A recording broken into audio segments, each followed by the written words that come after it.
What you think about when you're born into a fire? Let them burn it out. Sell them to the richest buyer. What's up, guys? Or girls, people, hello. 5x5. Have you guys watched the new Star Wars series Andor? It's not new. It's the second season come out.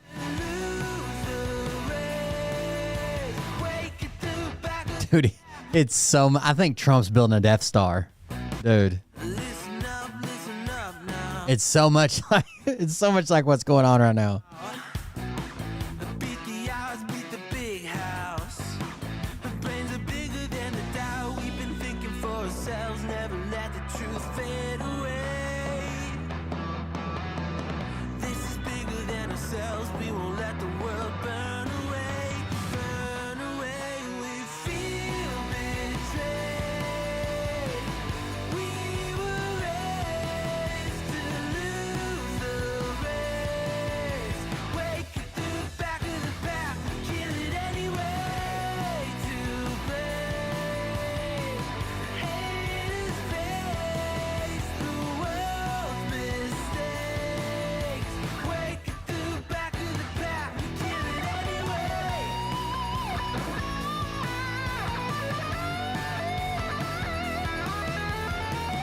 I'm still catching up. That's what's playing in the background. I don't know if you guys can see it, but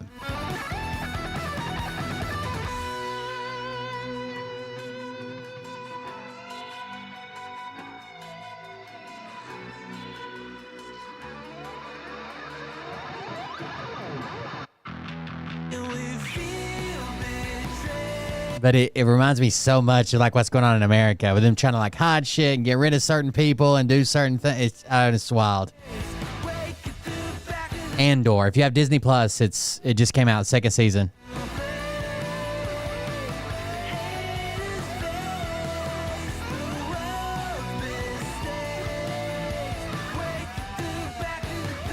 Wrestling? No, that's the Department of Education, bro.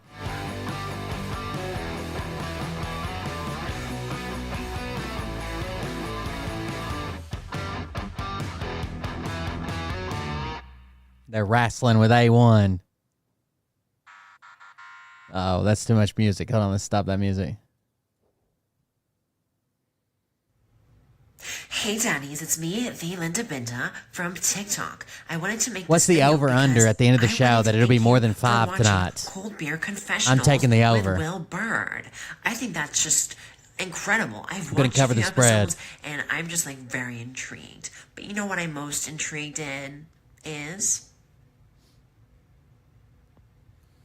Big Daddy's meat stick. I heard that it's very thick, like a good old German sausage. Under no way. No way. You know, it's only been going up. Linda and her coochie loves that.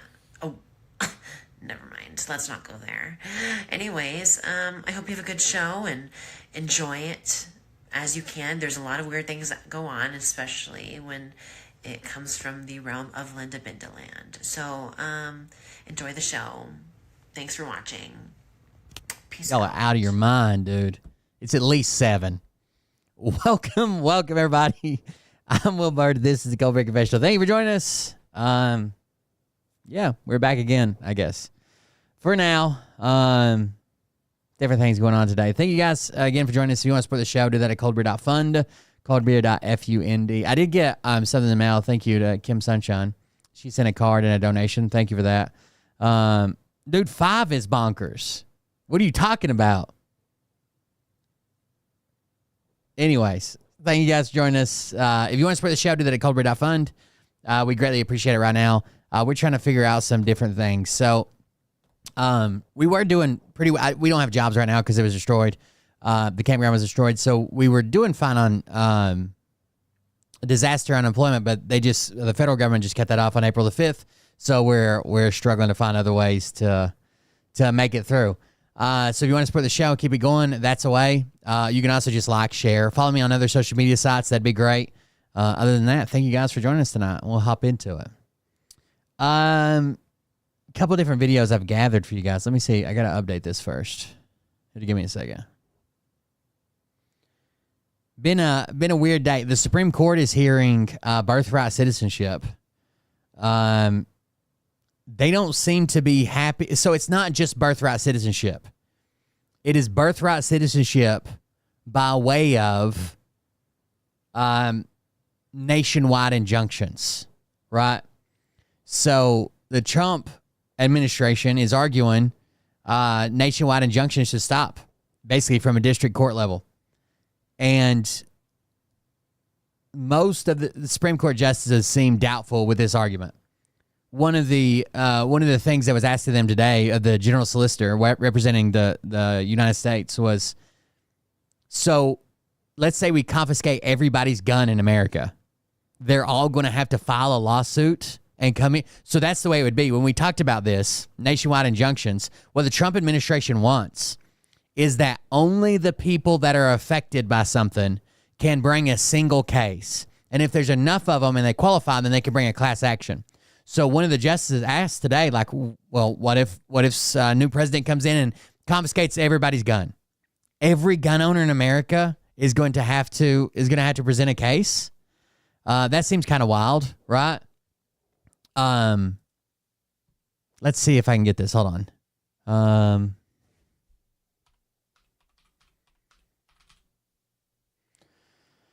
I just read an article earlier today. Let's see. All right. Birthright citizenship at the Supreme Court. The U.S. Supreme Court seemed at least partially divided on Thursday, as the justices heard more than 2 hours of arguments debating how the lower courts should handle President Trump's executive order on birthright citizenship. Now, currently, there's a nationwide injunction on it, which is what should happen, right? If it's unconstitutional, there should just be an injunction. Some people that were going to be affected by this brought a case. They got that case at the district court level. And at the district court level, the district court judge says unconstitutional, stop it until we get further along in the case, right? Because there is harm that could happen that can't be walked back. Okay? People could be deported overseas, be lost, be rounded up, be shot, be killed, be murdered, whatever it might be. Some of these people, when we're talking about birthright citizenship, most of these people have never lived anywhere else in their lives, okay? Their parents may have lived in Mexico at a time, but they've never lived there. Some of them never been there, visited there, nothing.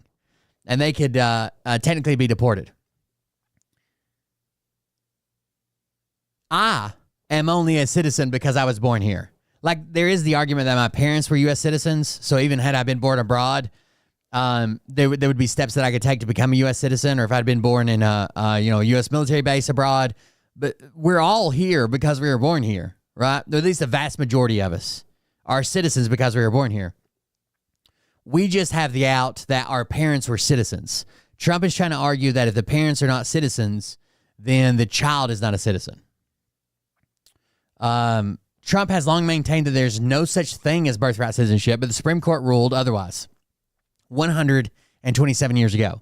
The court said then, and since then, that the text of the 14th Amendment enacted after the Civil War says that all babies born in the United States are automatically U.S. citizens. Now, this is one thing, like, even if he had the Supreme Court in his pocket, one thing that's going against them is the court looks at how the previous court ruled and why and what their opinions were.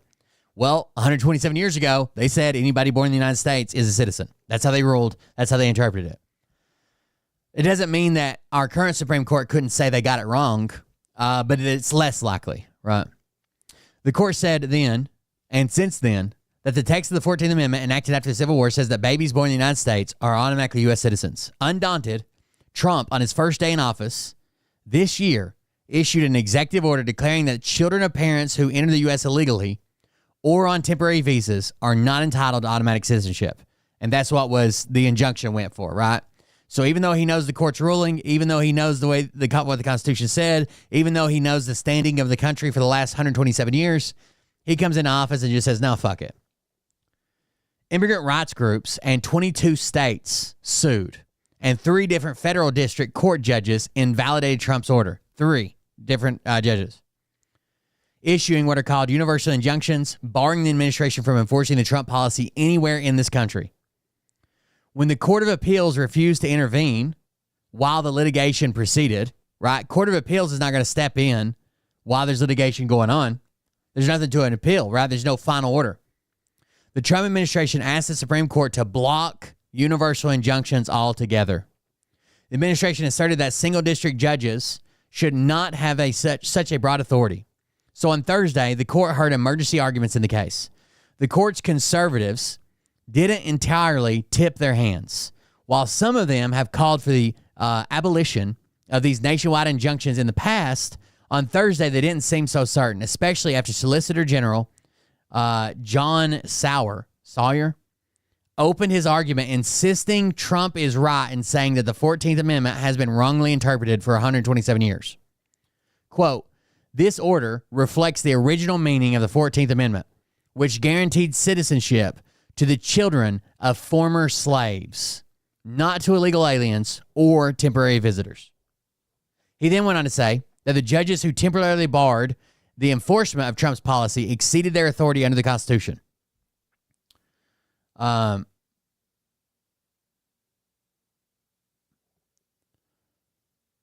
justice posed this question. If a new president decided to seize all guns in the country, would we, in the courts, have to sit back and wait until every plaintiff whose gun is taken comes into court? So again, that was the question I said. Kagan followed up, posing this question, Sawyer. Let's just assume you're dead wrong. How do we get a single rule of citizenship that we've historically applied rather than the rule Trump's executive order would have us do? When Solicitor General Sawyer later hedged on whether the administration is committed to abiding by any court ruling, Justice Amy Coney Barrett leaned forward and said, did I understand you correctly to tell Justice Kagan that the government wanted to reserve its right to maybe not follow a circuit court precedent say in New York because you might disagree with their opinion. So again, he was asked, basically he's like, well, you know, you got to follow court orders, right? And he was kind of, he tried to kind of obfuscate, right? Well, yeah, we would like to reserve the right to individual orders. We don't want a blanket statement. And so then Amy Coney Barrett's like, what? Did I hear you right? You're saying that you wanted to reserve the right to maybe not follow a circuit court precedent, say in New York, because you might disagree with the opinion? In reply, Sawyer said, there are circumstances when it is not as categorical, not a categorical practice. Other justices pressed Sawyer further. Justice Brett Kavanaugh asked a series of practical questions such as, what do hospitals do with a newborn? What do states do with a newborn? So it looks like what's going to happen is you're going to have to bring in documentation when your baby's born. Because Sawyer answered, federal officials would have to figure that out. Sawyer answered, prompting Kavanaugh to ask how. Sawyer said the administration could require documentation showing that the parents are legally in the country. For all newborns, Kavanaugh asked, replied Sawyer, we just don't know. It'd probably be if you have an accent, if you're brown, the normal things. Justice Brown Jackson interjected, your argument seems to turn our justice system into a catch-me-if-you-can kind of regime, where everybody has to have a lawyer and file a lawsuit in order for the government to stop violating people's rights. And this is true. If they get this ruling the way they want it, let's say they do something that violates all of our rights.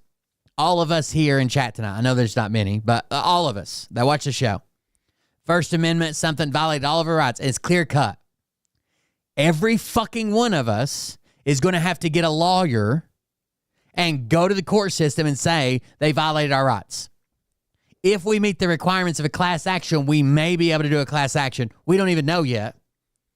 But at worst case scenario, we're all going to have a lawyer. And just because, let's say, Legend goes and gets her rights restored, and the court is like, oh, yeah, they did violate Legend's rights. This is horrible. They shouldn't do this. That doesn't do shit for me. I'm still sitting here with my rights violated until I get my lawyer and go to court and get the same ruling. This also, believe it or not, can lead to split rulings. Let's say Legend goes and presents a better case than I do. Same facts. We had the same thing happen to both of us in the exact same way. Neither one of us brought it on ourselves. The government just came and took one of our rights away. And Legend gets it does a better job of presenting her case than I do. Then where do we stand? What happened? Anyways, Sawyer suggested that litigants could potentially bring class actions instead of individual lawsuits, but lawyer Jeremy Feinbaum,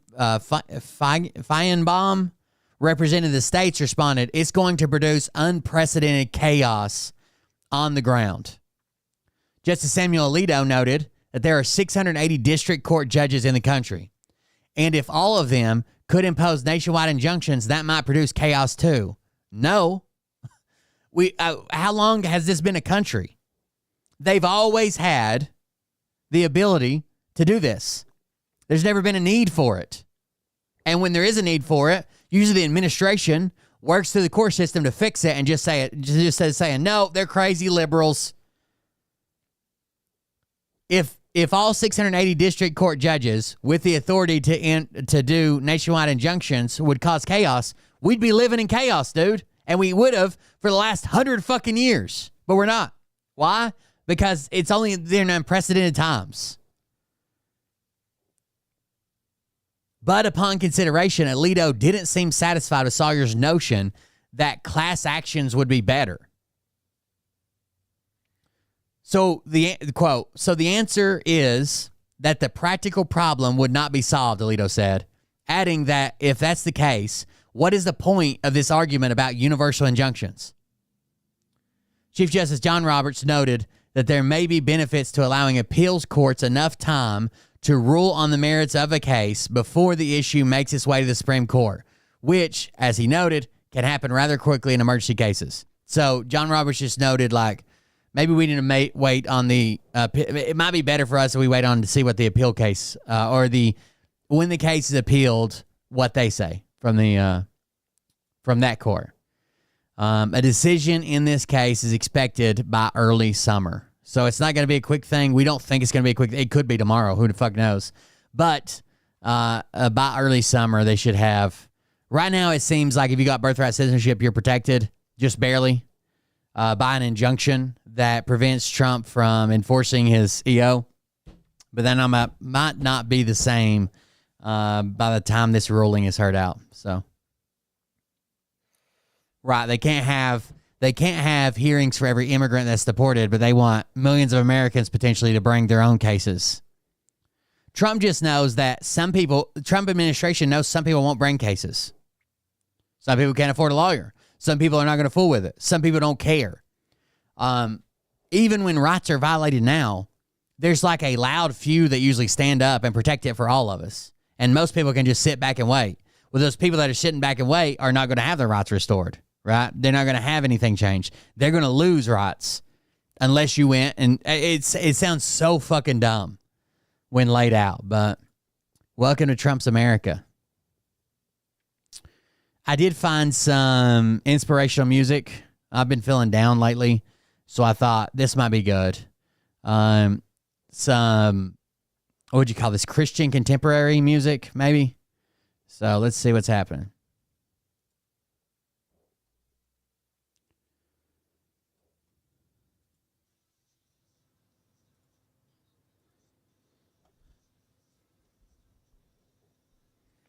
Hold on.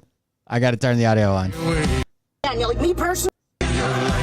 Daniel, like me personally. God damn it. Jesus, and stop dreaming about penis. You got to pray the gay away, yeah, pray the gay away.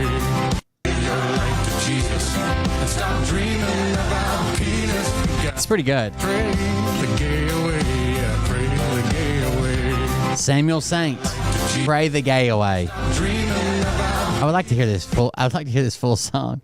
Give your life to Jesus and stop dreaming about penis. You got to pray the gay away. What is this one? get your ticket to heaven and it'll wash away your sin. Get your ticket to heaven, you're guaranteed to walk right in. It don't matter your religion, yeah, bring all your friends along. Get your ticket to heaven at SamuelSaint.com. SamuelSaint.com. Is that his website? Let's see.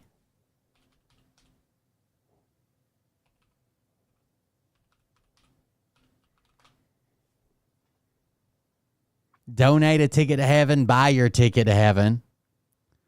By purchasing your ticket to heaven, you're directly supporting the Samuel Saint Project. Every dollar donated goes towards creating more satire content.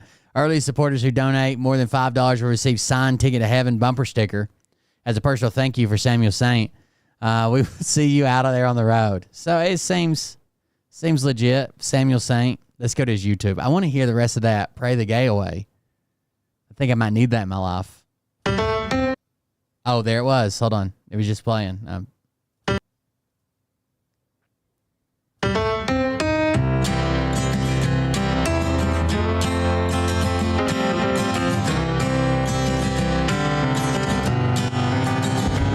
You guys want to see the music video? I was young, and I kissed him once for fun. And when my daddy found out about it, well, he had a few things to say.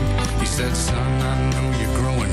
I ain't got time for no home mowing. You gotta get down on your knees now, boy, and pray the gay away. He said, you gotta pray the gay away now. Each and every day, you gotta let the Lord come inside. It's pretty good. God's the only way. You gotta give your life to Jesus. Stop dreaming about the penis. You got to pray the gay away. You gotta pray the gay away. So when I turned 17, I joined the high school football team. Yeah, the quarterback was tall and black. Yeah, you should have seen him play. But I knew my thoughts were wrong. So I sang my daddy's song. Yeah, I got down on my knees right there and I prayed the gay away. Yeah, you gotta pray the gay away. Yeah. Each and every day you gotta. He calls himself Samuel the Saint, the patron saint of satire.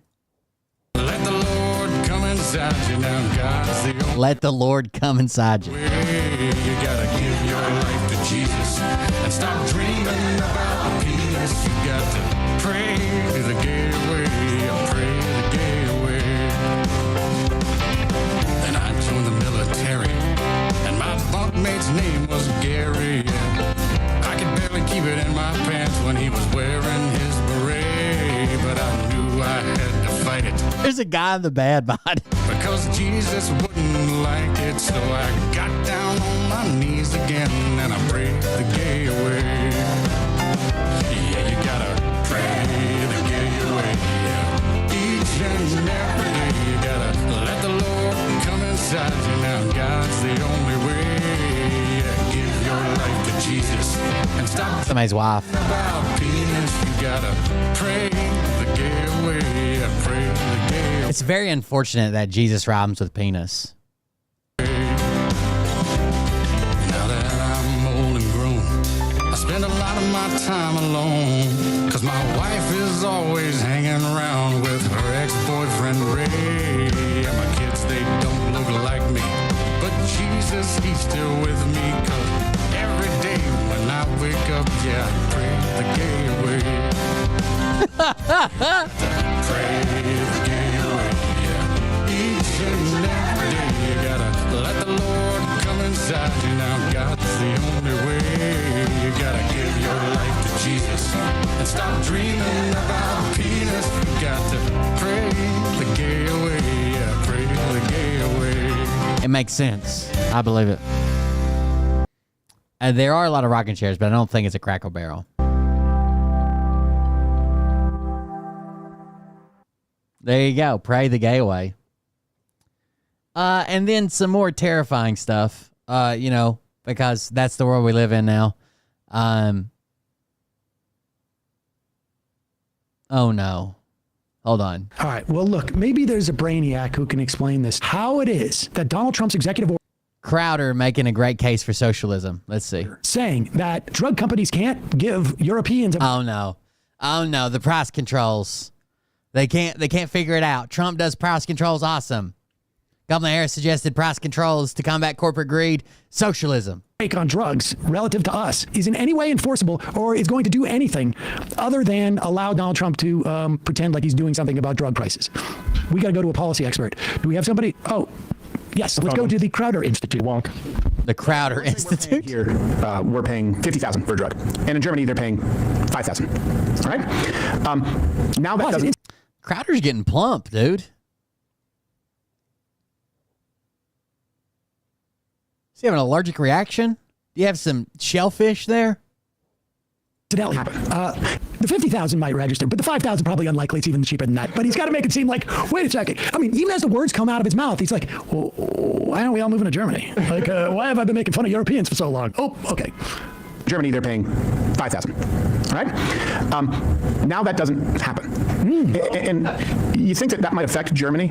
It's almost like when you have the single payer option, they can negotiate for the entire country. They seem to get better deals rather than every company trying to make the most fucking money they can off our healthcare. But whatever.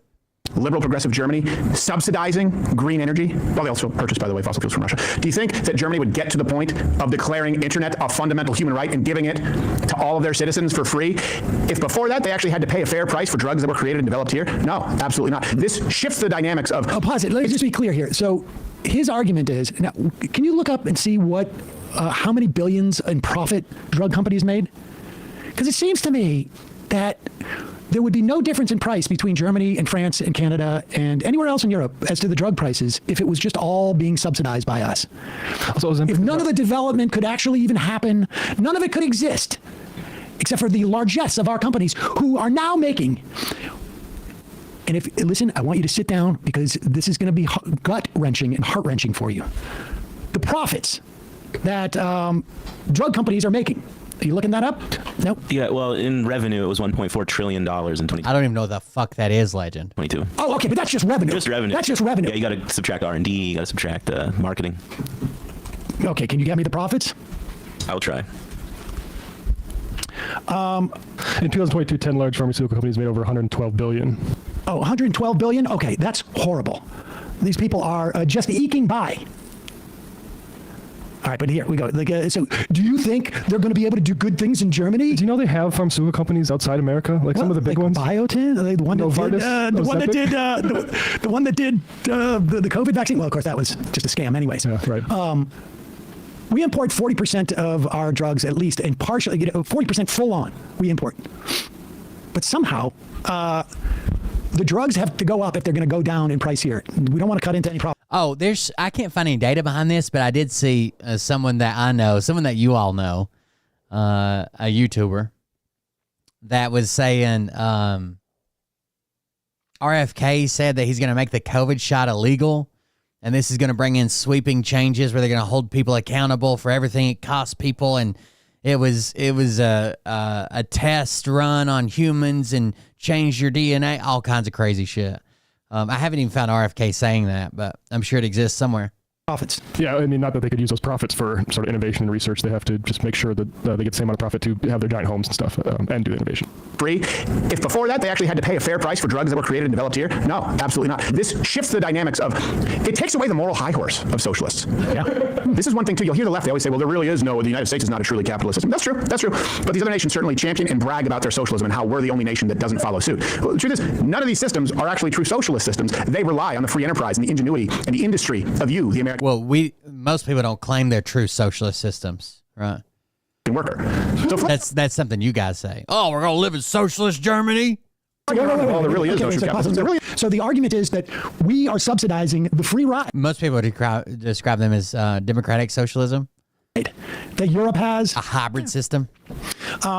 There's no interest. I mean, you could extend this to like how we are paying for NATO and all these other entities. Maybe we should pull back our bases. Do you think we're going to do that? Or is that we are actually, it's busy work, make work for U.S. corporations, and we're subsidizing the whole world, our ingenuity. Do you understand? I saw that. It's testimony. What happened to the European political talk show? Which is probably the only true thing he's ever said. No one should be taking health advice from him on anything. He was basically being like, the guy wasn't even trying to like, I got you moment. He's like, would you give your kids the fucking measles vaccine? I don't want to. I don't know. And sounds like he's talking through a ceiling fan. Well, nobody should. What about chicken pox? He falls apart on stand. If we decided to just pull back a couple hours a week, like the amount of research we're doing, just completely subsidizing these bastards. That's pretty much it. Suit. Well, the truth is, none of these systems are actually true socialist systems. They rely on the free enterprise and the ingenuity and the industry of you, the American worker. So flip that argument around and, well, there really is no true capitalism. There really is no true socialist system because you do it only because we don't.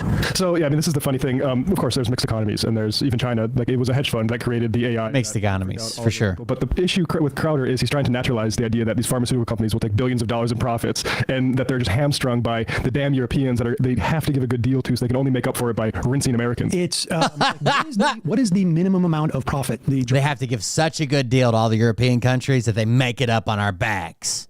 Company should make hundreds of billions. Insane. This is from NewYorkRequirements.com. New York continuing requirements quickly and affordably.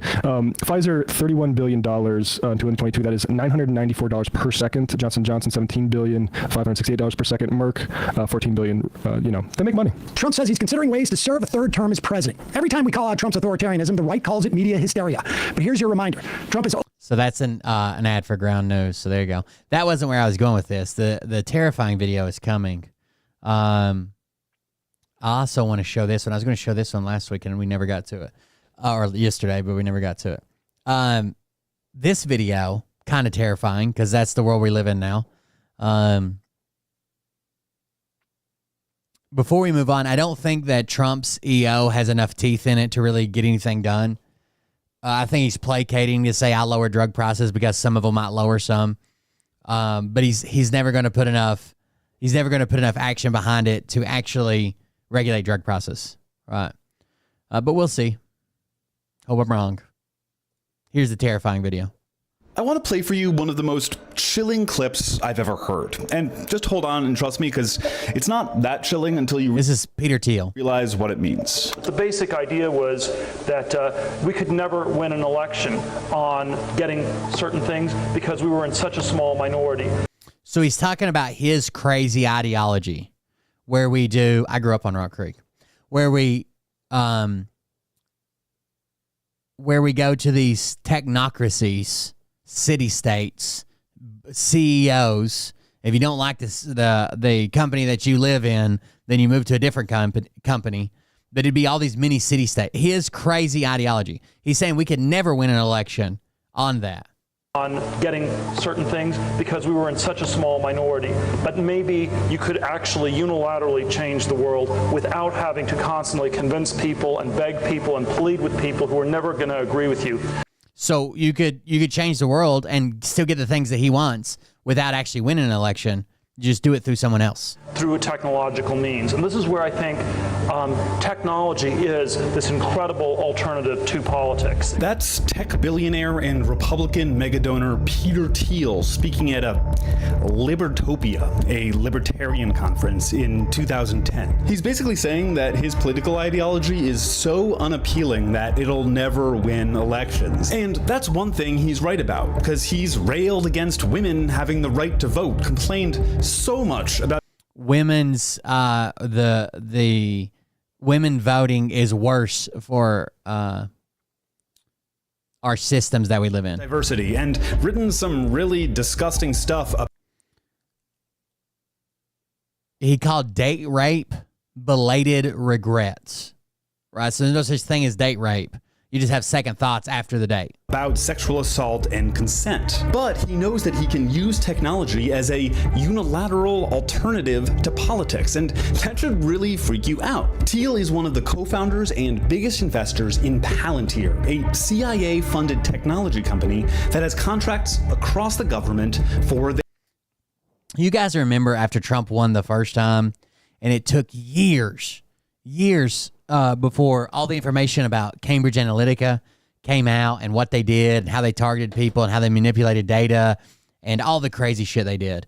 I think that we'll end up finding all that out again. If there wasn't some crazy shit going on behind the scenes, like actual outright cheating, I think we'll find out that Peter Thiel and his friends did some wild shit to win the election. Their data software.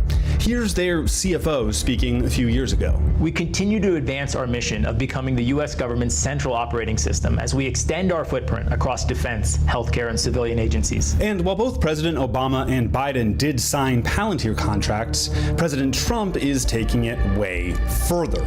There are new contracts with ICE, something literally called Immigration OS, and the IRS. So 15 years ago, Peter Thiel, like the supervillain in a movie explaining his plan to the hero, admitted that he can use technology to get his ideas across when they're unpopular, completely subverting democracy. And today, one of his technology companies is gaining more and more power within the government, building the very systems our government relies gigantic systems and databases. On. And oh yeah, this is the CEO. The central risk to Palantir and America and the world is a regressive way of thinking that is corrupting. Which is what Cambridge Analytica, if you've never looked into it and like watched like the documentaries and stuff on it, it was fucking wild.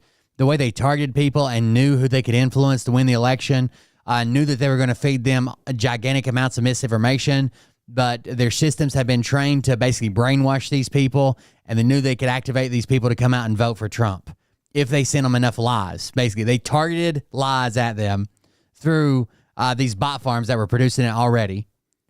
Russia produced all this content through bot farms. They knew who to send it to actually activate these voters. The crazy radicals that have been Trump diehards since he came down the escalator. Activate these people, get them out to vote, and convince them of things that never fucking happened. Insane things. And manipulated them in such a way they still believe it to this day. And corroding our institutions. And use Facebook to do it all.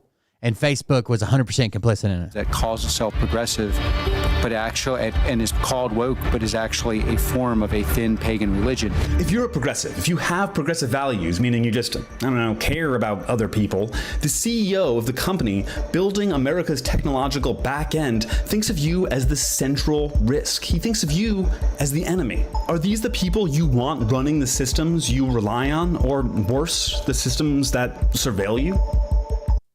Actually, this might be a longer video. This says, we might watch this. I worked at Palantir, the tech company reshaping reality. So let's see. This is a longer format. It's probably got that same clip in it, but. To criticize your former employer, it's taboo to do that. But to criticize an employer that also owns extremely lethal technologies and surveillance technologies that are highly invasive and used in... Yes, Paul Manafort shared internal polling data with a guy named Kilimnik, something like that, who is basically a businessman with Russian intelligence ties. They knew him to be Russian intelligence. It's 2025. We're all kind of used to government surveillance. The idea that we're all being watched all the time and don't own our own personal data has become normalized. We're also used to the military spending vast amounts of our money on just a few giant defense contractors. But one tech company wants to change both of those things and become the ultimate military contractor and the ultimate arbiter of... Palantir is kind of terrifying, but they're not going to get any pushback from anybody at the DoD because of their AI target generation, their AI tracking, their ability to do drone swarms. Like they're just gonna eat that shit up because everybody's terrified of China doing that right now. So he's basically got the world to lose. Nobody's gonna stand up to him. No one's gonna shut him down. No one's gonna say you went too far over here, so we're no longer contracting with you. He's gonna be the darling of the Department of Defense for a while. Of all of our data.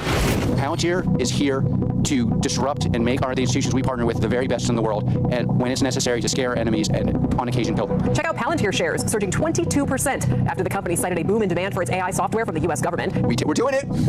Oh, by the way, while I'm thinking about it, if you have a TikTok, make sure you follow me on TikTok. I'm gonna try to get my TikTok monetized, and then see if once I get to 10,000 followers, I can monetize it. And then I'm going to try to use that money, maybe do a fundraiser to help rebuild the campground if I can get to 10,000 followers. So if you have a TikTok account, please make sure you're following me on TikTok. Doing it, and I'm sure I think I'm at 6,000 or 7,000, but I got to get 10K. Enjoying this as much as I am. Palantir, a tech company based here in Denver, claims they can revolutionize government systems with their data analysis software newly powered by artificial intelligence. They've been hired by the Department of Defense, the FBI, local police departments, and even the IRS and Wendy's to take in the information those organizations collect even more information, and use that data to draw conclusions. It can be used to completely reconfigure organizations. It's to me, even if they weren't doing anything with it, like they weren't building profiles of people they think who would be like dissenters to Trump or potentially help, undocumented migrants or, crazy like future crime shit. I don't want them having all that data plugged in to all of their, it goes back to the master file. The master file is a bad idea because if bad actors have access to it, I don't want all of my shit that the government has to be in one place, in one file, running in the background of one AI system. Sounds dumb. Sounds dangerous. Ontology, it's reality, what systems matter, what information matters, what processes matter, how they are structured, what biases are introduced at each of those stages. We talked to a former Palantir employee, dug into decades of research, and listened to hours of Alex Karp's own words to unwrap the layers of Palantir's carefully cultivated sales pitch, how they capitalize on fear, uncertainty, and unrest. Battles are won before they even begin. I'm telling you, these are future crime things. I don't think it's scary. I think in dominance. Israel right now, according to reports, are using this to track and target actual targets on the ground they believe to be terrorists in Palestine. This is a company built for bad. They're building profiles on people that they think haven't committed a single crime yet, but they think will become future terrorists. Bad times mean strong finances internally. Bad times are very good for Palantir because we build products that are robust, that are built for danger. Let's rewind a little. Palantir's story starts with one of the most effective things a company can have for sales: fear. After the September 11th attacks, the United States government began expanding surveillance both at home and abroad. This was, of course, a boon for the defense industry at large. Simultaneously, the Silicon Valley tech industry was growing fast and making people in a once obscure industry very, very rich, very, very quickly. Like the founders and executives at PayPal, known as the PayPal Mafia. Elon Musk, Reid Hoffman, the LinkedIn guy, and Peter Thiel. When PayPal was sold, Thiel had millions of dollars burning a hole in his pocket and an idea. PayPal had developed systems for detecting fraud and crimes on the platform. What if they could use similar thinking to analyze the world at large? So Thiel pulled from his network to build out a new company. One of the first hires was Thiel's Stanford Law School roommate, Alex Karp, who'd gone on after Stanford to get a PhD in not business or computer science or engineering, but neoclassical social theory. They named the company Palantir, after the Palantiri from J.R.R. Tolkien's Lord of the Rings. In Lord of the Rings, the Palantir Stone is a magical object that allows its users to predict the future or to see what's going on in a remote location. It was originally created by the elves. It was meant to be used for good purpose. That's crazy to begin with. It is potentially very dangerous. It was not used for good purposes in the movie either. Technology is very powerful. How long have you hunted me? So that's Middle Earth, but what does Palantir do in a regular Earth? And what we do is we use what legal scholars call predicate-based research. So we would look at you, and then we would go out and say, oh, there's lots of different things in your life that may be indicative of someone involved in bad behavior. Put simpler, they make software that makes it easier for their customers to collect and analyze data, and then act. So weird data that you wouldn't even think about, right? Sometimes these are pointed out like you can sometimes catch fraud because people are more likely to pick weird numbers rather than like if they were organic numbers, right? But there's other things, right? If you hear the right message, or if you subscribe to these YouTube channels, or if you do, it makes you all these things. They'll build a profile to make you more likely to be this or do that. On that analysis and the more data they have, the more accurate they are. But a lot of times they cross boundaries that is data that you don't think they should have. Without AI. By 2013, 10 years after their founding, Palantir's client list included the FBI, the CIA, the NSA, the Marines, the Air Force, Special Operations Command, and more. Did your company help to track and kill Osama bin Laden? You know, we can never. I'll tell you, the closest thing to an answer is when you look at when you open the paper and look in the news about these kind of things, there's a 2/3 chance, depending on the country involved, that somehow my company was involved. Fundamentally, the mission that is pushed to employees is that we're solving the world's hardest problems and supporting Western institutions. That is the main driver of sort of this militaristic culture that is developed inside of Palantir. If you do not feel comfortable supporting the legitimate efforts of America and its allies in the context of war, don't join Palantir. This entire message of like we are the most lethal, we are the most able to surveil and process large amounts of data. You have created the system which you call kill chain. Privately.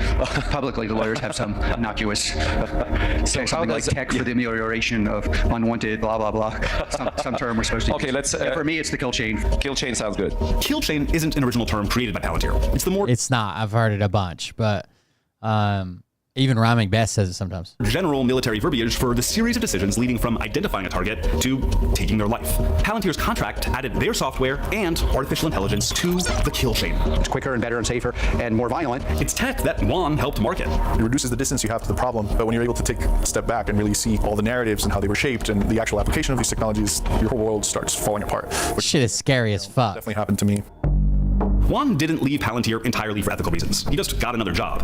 But the reason he eventually started speaking out against Palantir came after watching the Israeli invasion of Gaza following the October 7th attacks. Palantir has contracts with the Israeli Defense Forces. The exact nature of the contracts is opaque, intentionally, but there is evidence to suggest that Palantir's artificial intelligence tech was used for selecting targets in Gaza. Karp doesn't mind the controversy. In fact, it's part of the marketing. Palantir will even pick up the projects that... Yes, the CIA's investment group invested early on in Palantir. They basically pitched it, but the CIA invests in a bunch of things. If they think it'll benefit them at a future date, and you give them a good enough pitch. Other companies rejected for political reasons.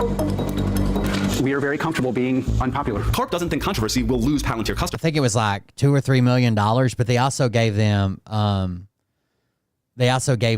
access to a bunch of CIA analysts to use.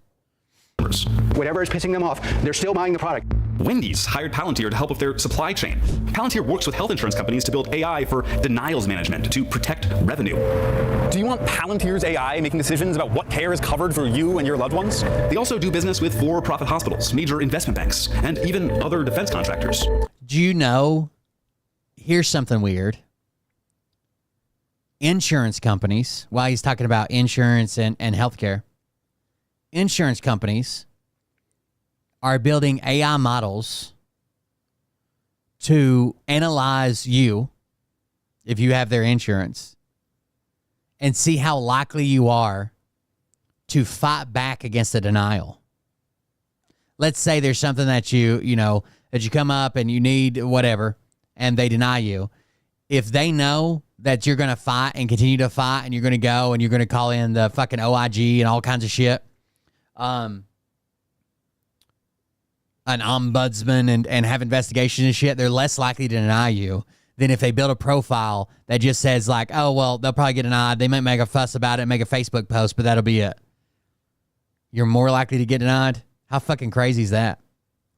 In 2024, Palantir brought in nearly $2.9 billion in revenue, 55% of which came from government sources, with the vast majority being American. So let's look at their pitch to the American government. Last year, Palantir CTO Shyam Sankar put out a presentation and white paper called The Defense Reformation. He cites the Last Supper, which was a secretive 1993 meeting between defense industry executives and the Deputy Secretary of Defense. Over a dozen companies walked in, and only a few walked out. This was the end. I know a lot of people like to throw around the military-industrial complex. It's not what the military-industrial complex is not what people think, okay?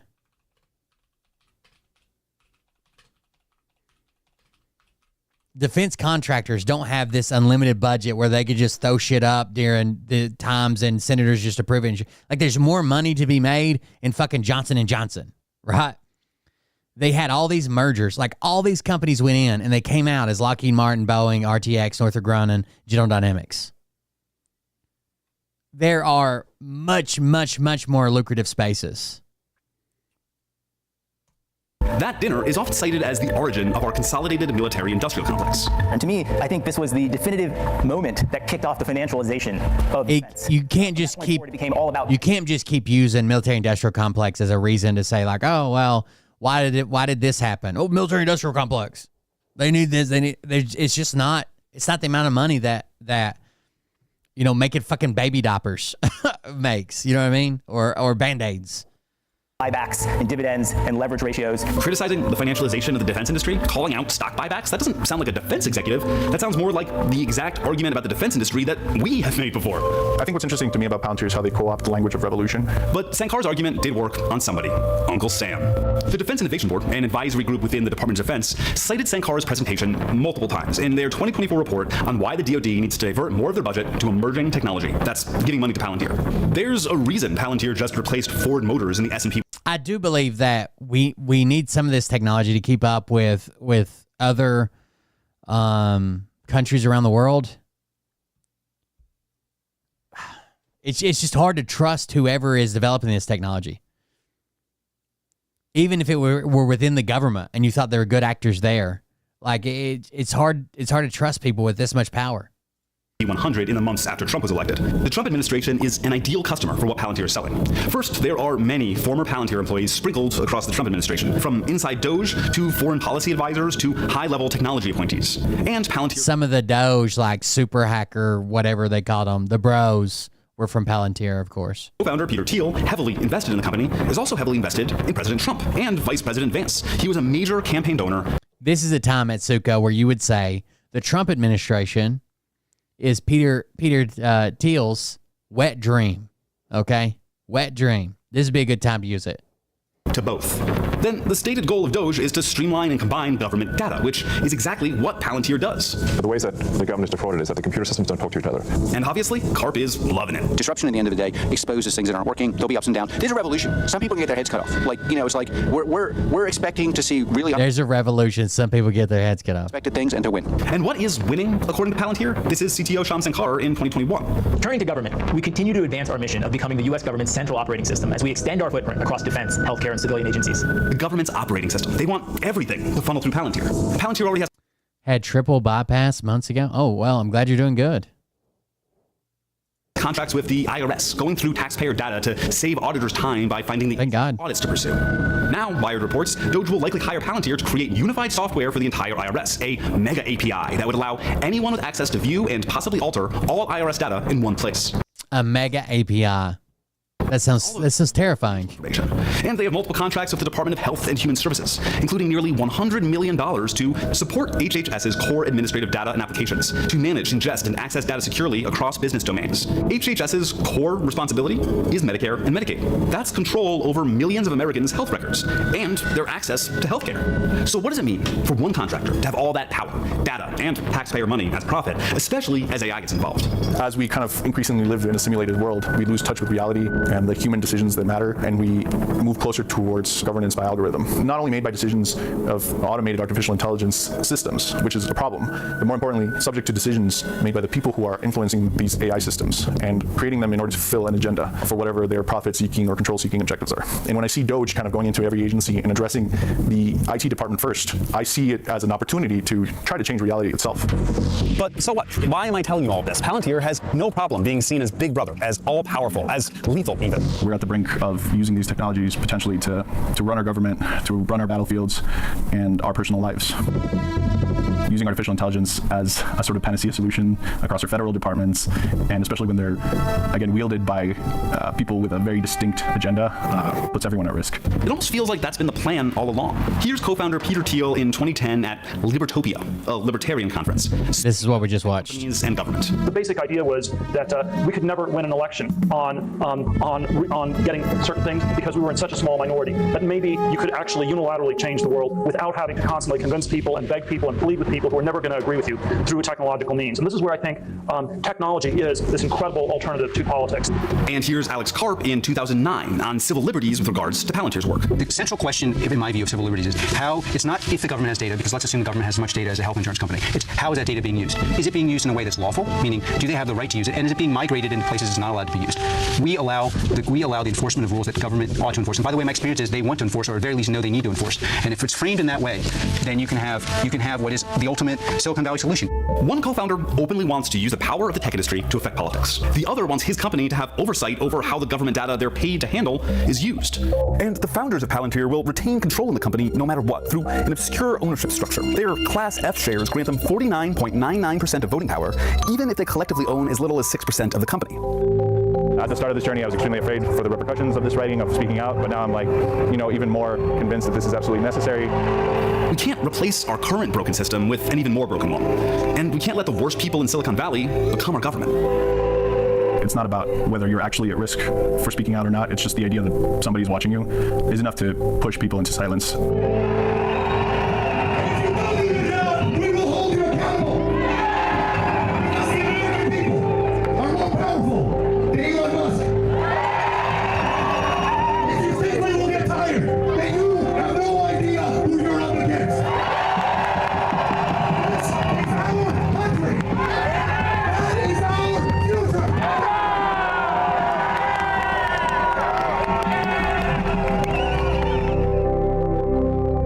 Thank you so much for watching. If you want to support more nonprofit reporting into corporate greed, Shit's terrifying, dude.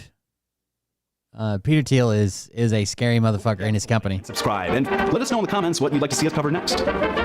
This is from a More Perfect Union, and they actually have a really good YouTube channel.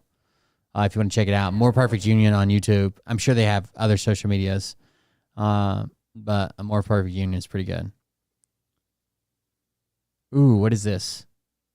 Is Elon Musk's time in government actually coming to an end? Or is that just what Musk and the Republican Party want you to think? Trump has been actively distancing himself from Musk in recent weeks. He wants to get back home to his cars. This is Elon speaking on Tesla's Q1 2025 earnings call. I think starting probably in next I think they want people to think that he's taking a bigger step away than he actually is. I think he wants that to help his finances. month, May, my time allocation to Doge will drop significantly. But then just a few days ago, Musk was an invited guest at the Saudi U.S. investment forum that accompanied the president's trip. I did see him in the background at the Saudi shit. Oh, by the way, do you know the guy? Hold on just a second.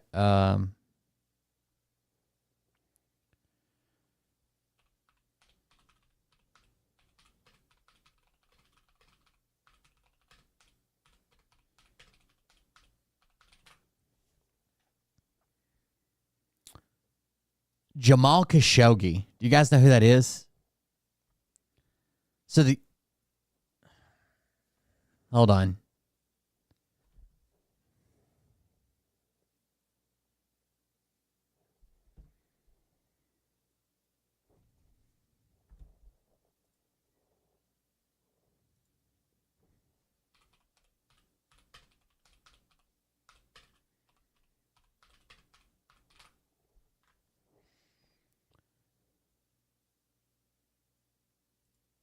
we are rocking. The United States is the hottest country, with the exception of your country, I have to say, right?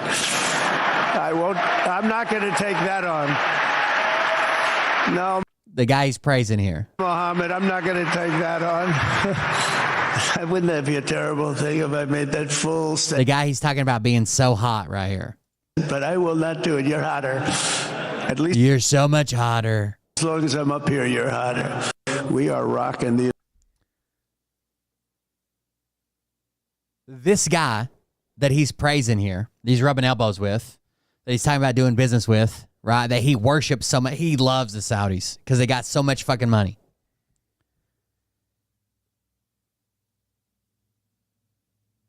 Is responsible for the death of Jamal Khashoggi. On October 2nd, 2018, Jamal Khashoggi, a Saudi dissident journalist, was killed by agents of the Saudi government at the Saudi consulate in Istanbul, Turkey. Khashoggi was ambushed and strangled by a 15-member squad of Saudi operatives. His body was dismembered, chopped into pieces, and disposed of in some way that was never publicly revealed. The consulate had been secretly bugged by the Turkish government, and Khashoggi's final moments were captured on audio recordings, transcripts of which were subsequently made public.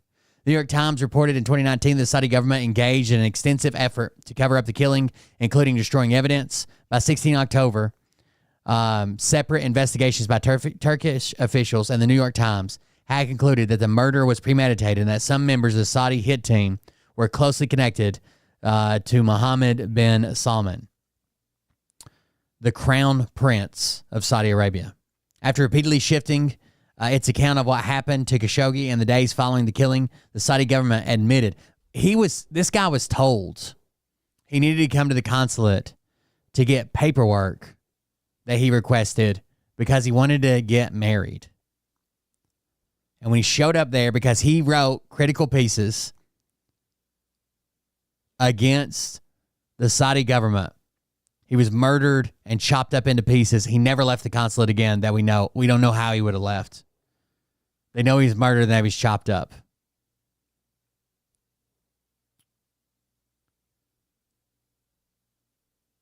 The Saudi government admitted on 25 October that he had been killed in premeditated murder, but denied the killing took place on the orders of bin Salman. Bin Salman said he accepted responsibility for the killing because it happened under my watch, but asserted that he did not order it. By November 2018, no one moves without his orders. By the way, he's just in charge, right? By November 2018, the U.S. CIA had concluded that bin Salman had ordered the murder. In the same month, the United States leveled sanctions against 17 Saudis over the murder, but did not sanction Salman himself. President Donald Trump disputed the CIA assessment, expressed support for bin Salman, and stated that the investigation into Khashoggi's death had to continue. The murder prompted intense global scrutiny and criticism of the Saudi government. A report by the United Nations Special Rapporteur on extrajudicial executions in June 2019 concluded that Khashoggi's murder was premeditated and called for a criminal investigation by the UN because Khashoggi was a resident of the United States. The U.S. FBI, Saudi prosecutors rejected the findings of the UN investigation and again asserted that the killing was not premeditated, even though the rest of the world found this out. They said, no. Under Trump. In January 2019, trials began in Saudi Arabia against 11 Saudis accused of involvement in Khashoggi's murder. In December 2019, following the secretive proceedings, 3 defendants were acquitted, 5 were sentenced to death, 3 others were sentenced to prison. 2 of the acquitted defendants, I'm not going to be able to say these names, were high-level Saudi security officials. The 5 men sentenced to death were low-level participants and were pardoned in May of 2020 by Khashoggi's children. The results of the trial were criticized by then UN Special Rapporteur who investigated the murder. It's fucked up, dude. Like that Trump is just going to keep... Hold on, let's do this.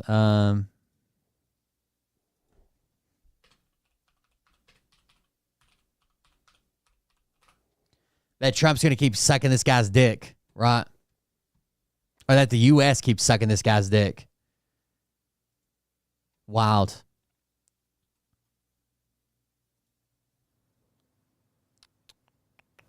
The recordings obtained by Turkey's international intelligence and made public by the newspaper on Monday detailed a conversation between Saudi rider and members of the 15-man hit squad moments before his assassination on October 2nd, 2018.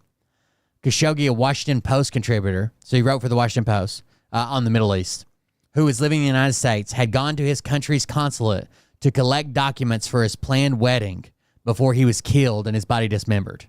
Like, he was getting documents to get married.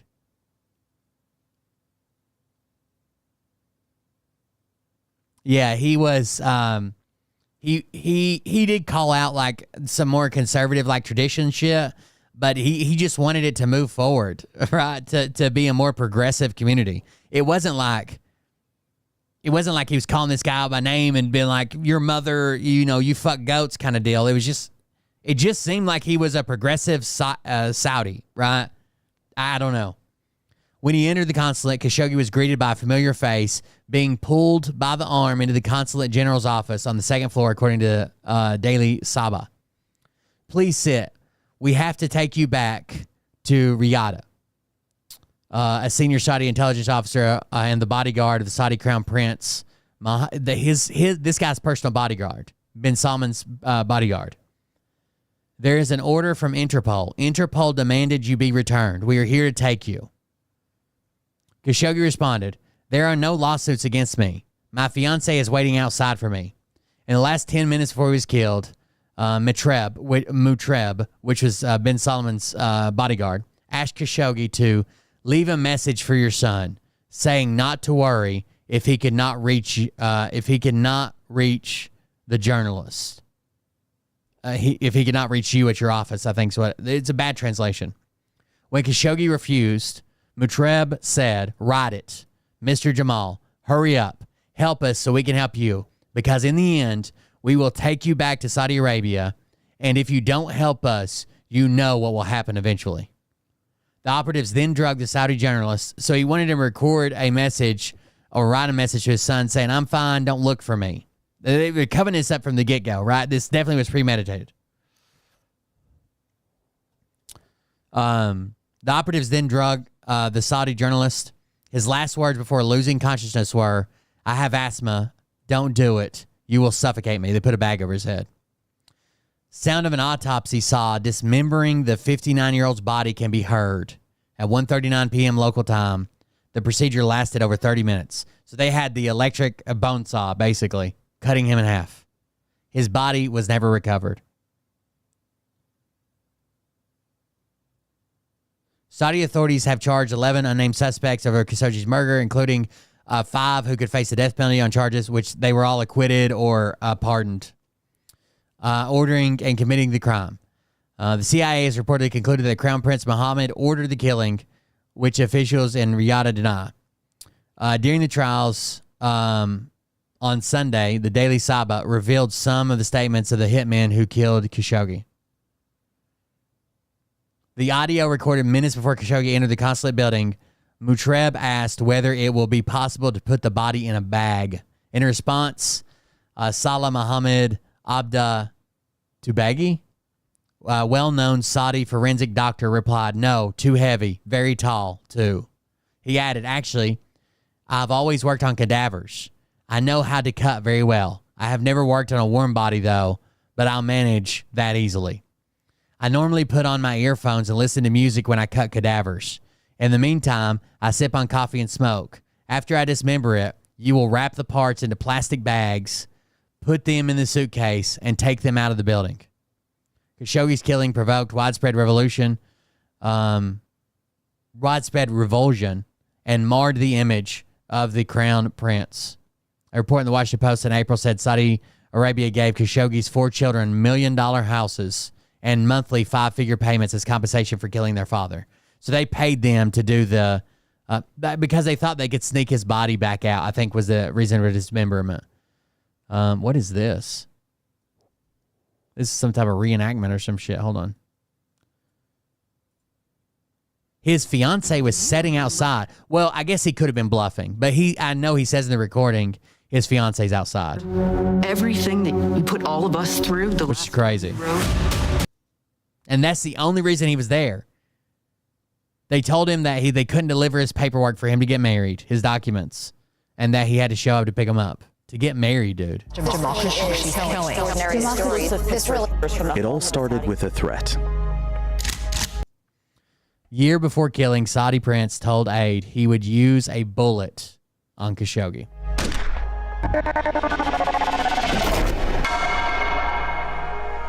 And then the threat became a reality. According to a new book based on Turkish intelligence, a team of 50.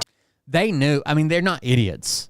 The Saudis know that their consulate, no matter what country they're in, is under surveillance.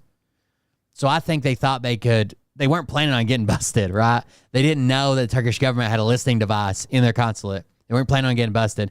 I think they thought, if we cut them up, we can take them out in pieces. They'll never find the body. They won't be able to pin it on us, right? Team arrives from Riyadh and gathers for one last revision of the plan. The location, the Saudi consulate in Istanbul. The discussion, the murder of prominent Saudi journalist Jamal Khashoggi. A nearby surveillance camera. There's the surveillance, you said. Saudi. So that's him showing up. Consulate in Istanbul at 1:14 p.m.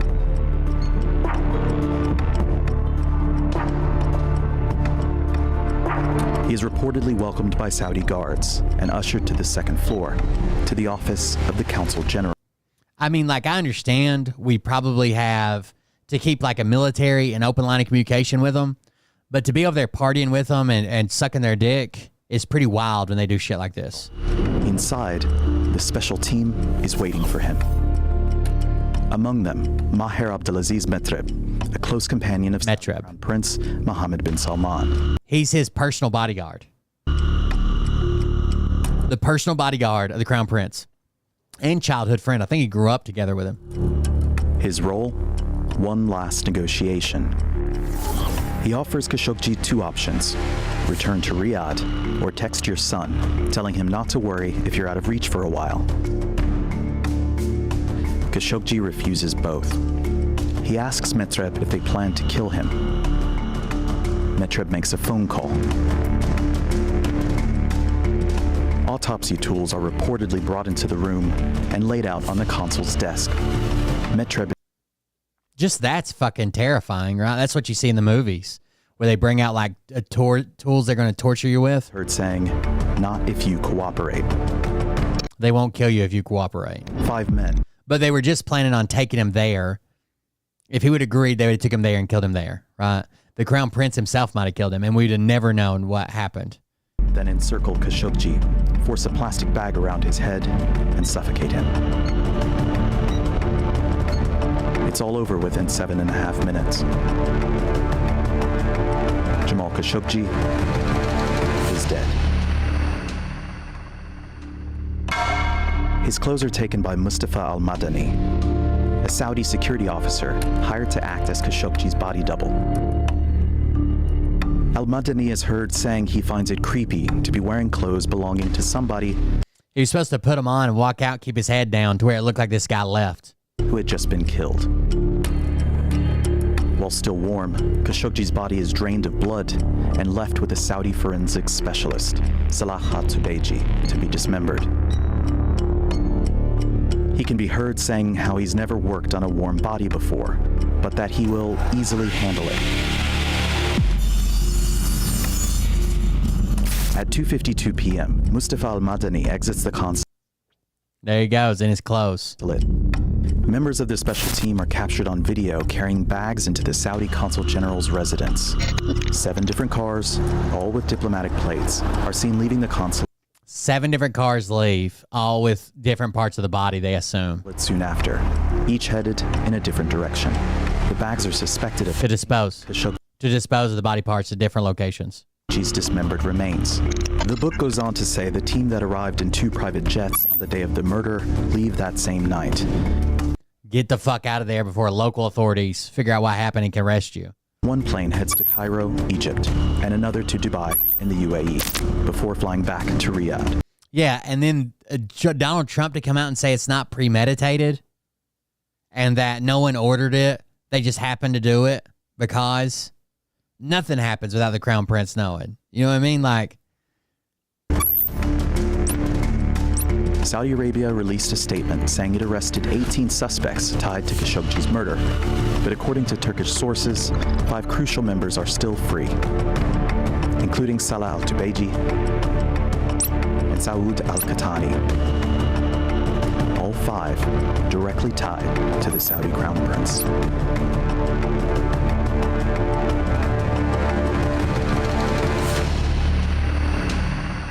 Like, that whole thing is fucked up. Like, I understand we still got to be like there. We probably need Everything that you put all of us. a lot of their influence in the Middle East, right? We have ties with them. We have this with them. But to go over there and fucking party with them, and Trump's like, this guy's so hot. Next to me, he's the second hottest, or whatever the fuck he's saying here. We are rocking. The United States is the hottest country, with the exception of your country, I have to say, right? I won't. I've never even seen Trump say something like this. Like, you can tell Trump would do anything for money. He knows they have way more money than he does. Have you ever heard him put the U.S. second behind anything?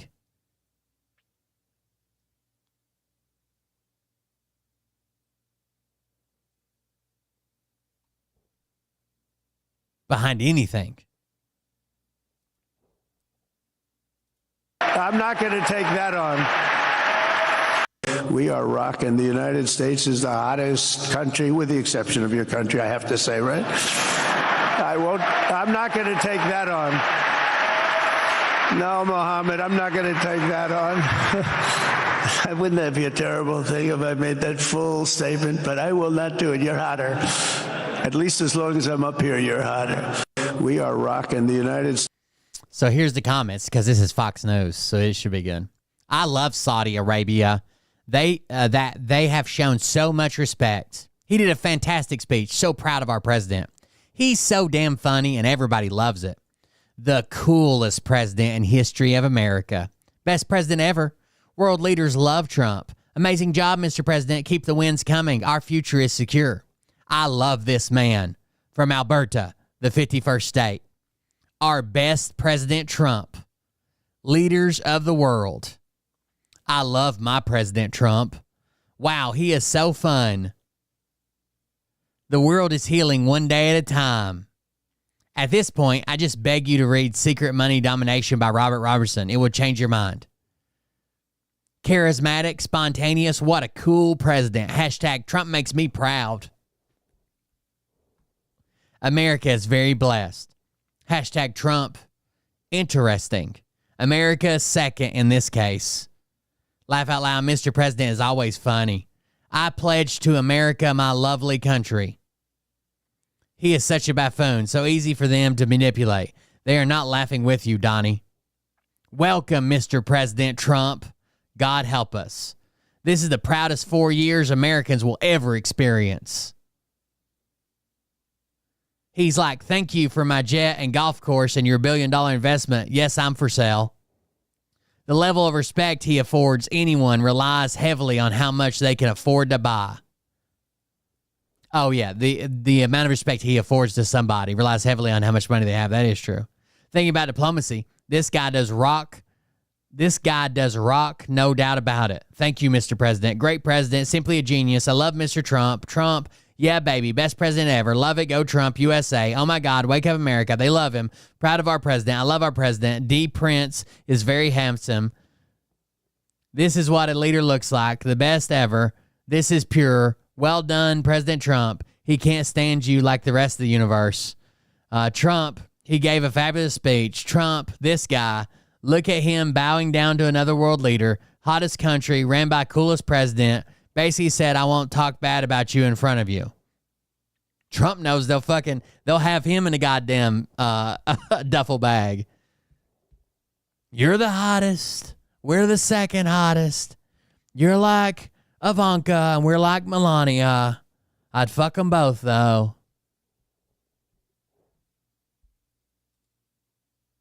The guy's disgusting, right? It's weird that he even says that, dude. Trump then says, other than the United States, Saudi Arabia is the hottest country. Right, Mohammed? Right? You're hotter than I am. We are rocking. The United States is the hottest country, with the exception of your country, I have to say, right?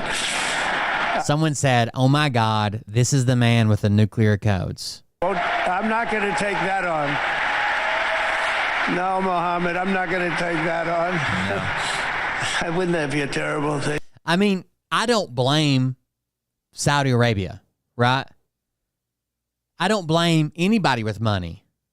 Our country is for sale.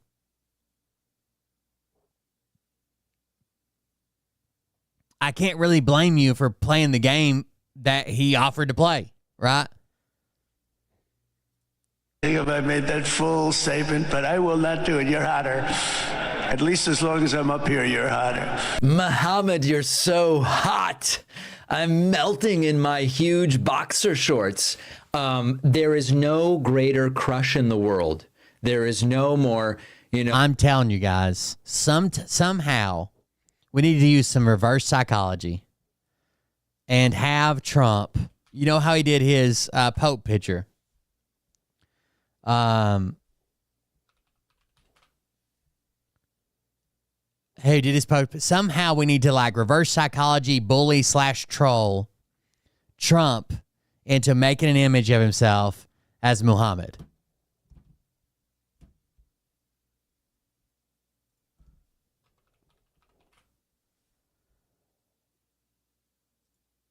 That's all it'll take.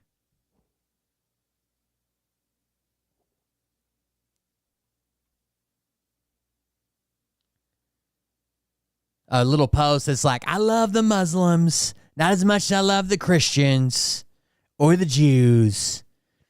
People say I'm racist, but I love the Muslims. Look, this is me as Muhammad. That's all it'll take. That's all it'll take. Millions of people will be looking for him to talk about it. That's it.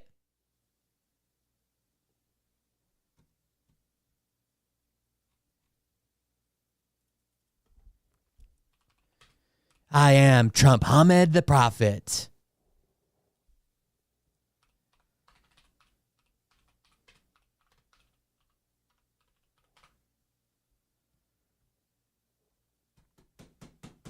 The plan is too simple. If we tell him that he's doing really good in the polls with Islam, and a lot of people think that he looks like Muhammad, we're done. That's it.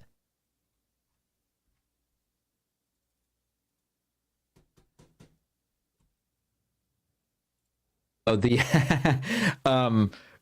DiCaprio and Kate Winslet in Titanic has nothing on Trump's love affair with authoritarians. And of course, this is the same crown prince that ordered the murder and dismemberment of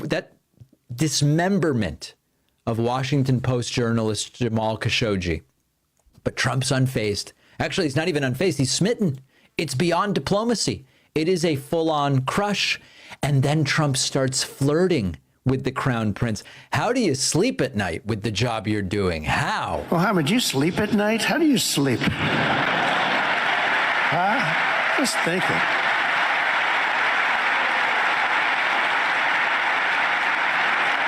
There's where I saw Elon. See Elon being a fucking douchebag behind him? Huh? Just thinking. Right there. Do you guys see Elon Musk clapping? The dude is so fucking weird. Hold on. Sleep at night with the job you're doing. How? Mohammed, you sleep at night? How do you sleep? Huh? Just thinking. His hands aren't touching. He's going.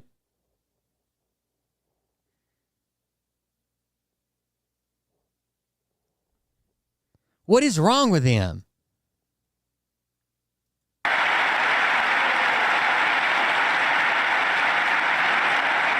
What a job. And he's chewing on the inside of his cheek. He tosses and turns like some of us, tosses and turns all night. How do I make it even better all night?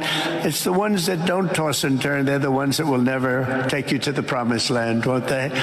But you have done some job. This is disgusting. This is not tough on terrorism, Trump. This is not America first. This is groveling for investment deals and oil. And we know Trump's son-in-law, Jared Kushner, has deals with Saudi Arabia, and all the while pretending that brutal human rights abuses don't exist. Trump then says, other than the United States. MAGA doing MAGA things. I'll rewind it. Let me get the audio. And realize no one acted like this when Biden won. Like, I just want everybody to go back to 2020 and realize, and early 2020. What? No one acted out when Biden won? 21, and realize that no Republicans did this. Hey, what the fuck are you talking about? This is maybe the most insanely specific example of historical gaslighting I've ever seen. She's trying to say that conservatives don't protest, that that's just not how they deal with things, that they're just so much more level-headed and rational and emotionally composed than these unhinged liberals and Democrats who were protesting on April 5th. And she uses as her historical example, she says, let's all go back to late 2020, early 2021, just after. Yes, Kash Patel acted as a consultant, but we have no idea what he actually did. It's just listed as consultant on the form where you have to identify if you work for a foreign government. No one knows what he did as a consultant.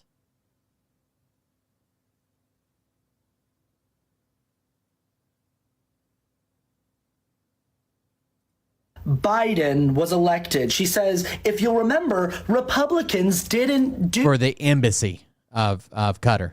This early 2021, like January 2021, like January fucking 6th, 2021. And even if January, imagine being this person saying, "Oh my God, liberals are protest. Why are you Republicans don't do this. Go back. Republicans didn't do this when Biden won.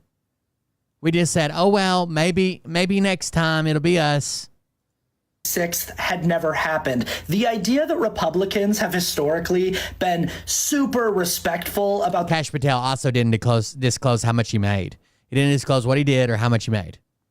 Peaceful transfer of power and about honoring the results of fair democratic elections is absolutely insane. Obviously, conservatives are weird liars who are always trying to find new weird things to lie about, but this is one of those weird conservative lies that's been showing up a lot on my feed lately from different voices who are engaging with this strange. I'm sorry, he did not register as a foreign agent, as he should have. He actually put it on his income disclosure form. He probably should have done both, and some people called that out at the time. I just now Googled it.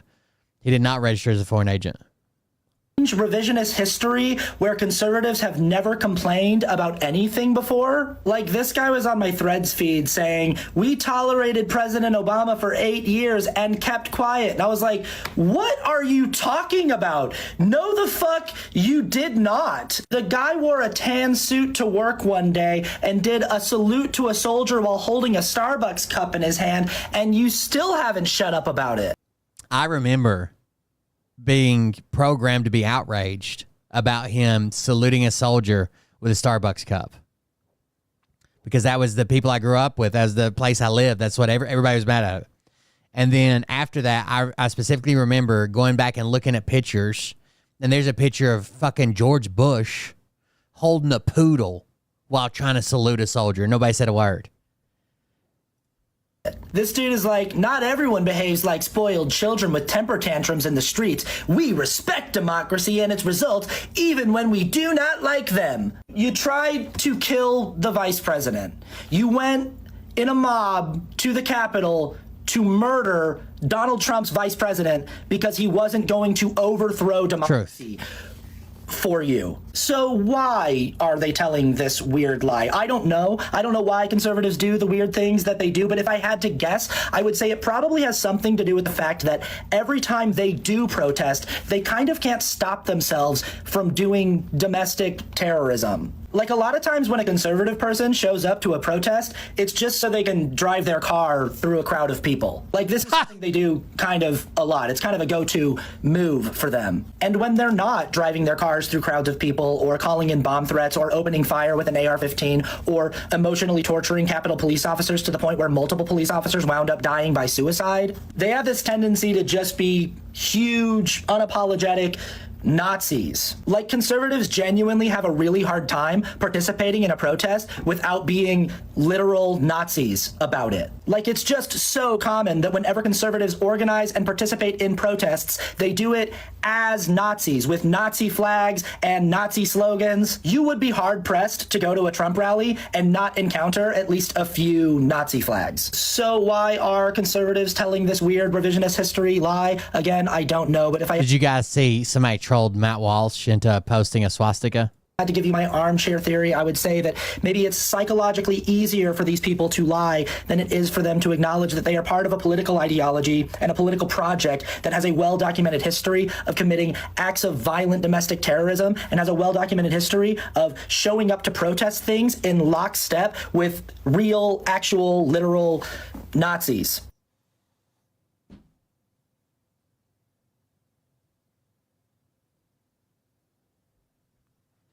There you go. Changing the story again. That's what they do best, I guess.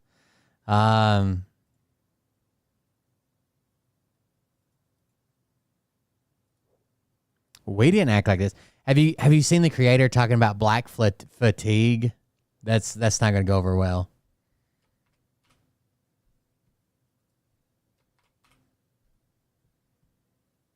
Thank you, Mr. Chairman. I move to strike the last word, and here at 3 a.m., I have amazing news for you all.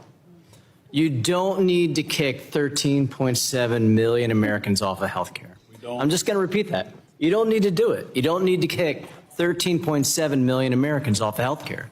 Here's a little advice on reconciliation.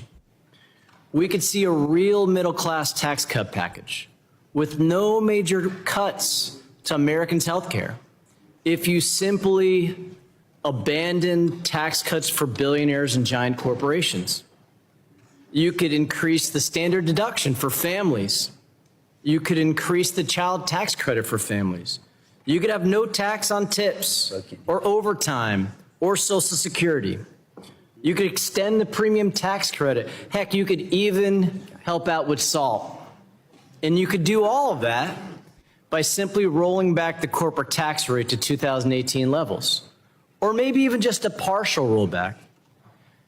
And then you could also roll back billionaire tax rates and the top tax rate to 2018 levels, or maybe just a partial rollback. That would get you anywhere from $1.5 to $2 trillion. That would pay for all those things. And you wouldn't have to add $5 trillion to the debt in the process. It would actually reduce the deficit, which exploded, doubled, almost tripled after all that. And you certainly wouldn't have to be here tonight at 3 in the morning kicking 13.7 million Americans off their health care between Medicaid and the Affordable Care Act because of the extended premium tax credits that right now would lapse. And you would get a lot of support from Democrats for a true middle-class tax package. I think we might even get this unanimously because this is what we're for, an actual middle-class tax cut. But I get it, you're not going to follow my advice. And that tells our constituents all they need to know. They need to know you're making a choice and that this is mostly about billionaires and giant corporations and not about the middle class. Because if that happened, that bill would sail through this Congress in a bipartisan fashion. You don't have to do it, but they're going to. Don't worry. We also get, you guys remember Theo Vaughn? Turned out to be like a MAGA piece of shit at the inauguration and shit. He's like fucking grabbing people by the throat and stuff now. Check this out. Hey, I'm the fan who got choked. That was weird, right? Now, the guy does walk up to him and talk to him once. And Theo says something, like this is kind of cut short. Theo says something, turns around. He says something to him again. We can't hear what's said. And the guy does seem kind of close. I thought maybe he had just been drinking. But it doesn't look like nobody put hands on him. And then Theo Von grabs him by the throat and pushes him back like this. And apparently this is the guy that's going to tell us what actually happened. Hey, I'm the fan who got choked out by Theo Von. Let me tell you what actually happened. So I'm not just a random fan. I live in Nashville. I play music full time. That's me. All of this happened on May 2nd. You can see right there. Which also happened to be my birthday. I had my gig from 6 o'clock to 10 o'clock. My friends brought me cake. They brought me balloons. The bar brought me sparklers. So when Theo walked in, he didn't have any security with him. So people were walking up to him, talking to him, taking photos. I finished my show. This was like 10:18. Nobody in my party had talked to him yet, not even me. We thought it would be a funny video idea to get him and me popping my birthday balloons together, because he's a comedian. I was trying to be courteous because he was talking to somebody at the moment. So in this next video, you can actually hear me say, I don't want to interrupt their conversation. I was waiting my turn to talk to him. Everybody was all just standing around having fun, having a good time. Nobody was bothering anybody. I'll show you the full video. That's the guy I was waiting for, who I didn't want to interrupt. So he's like an older guy. Looked like RFK, honestly.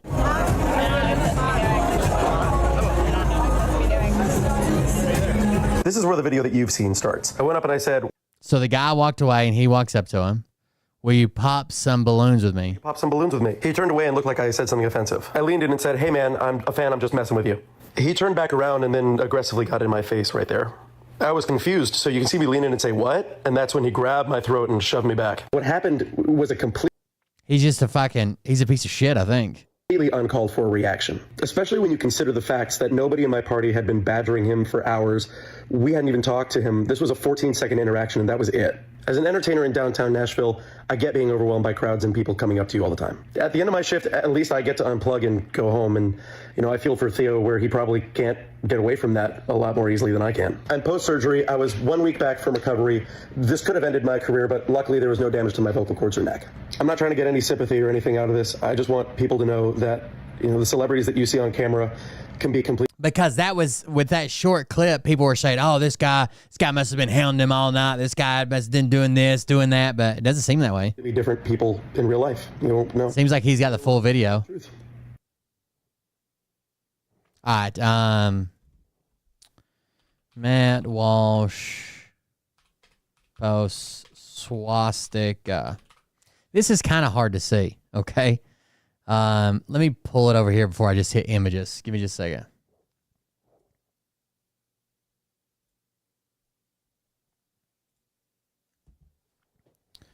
So, let's see.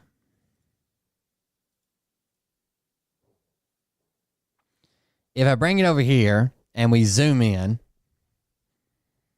this is the image.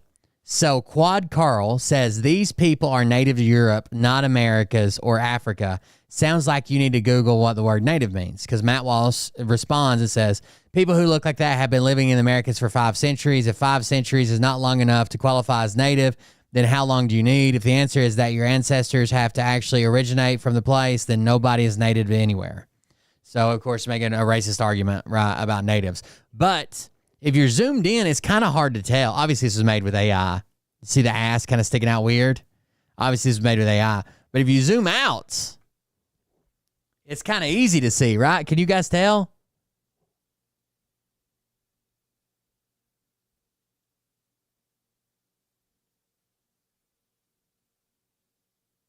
But it's easier to see on your phone. If you just go to Twitter and go to like Matt Walsh, we'll just go to Matt Walsh's page.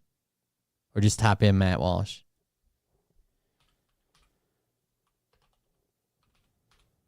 Oh, let's go to Quad Carl.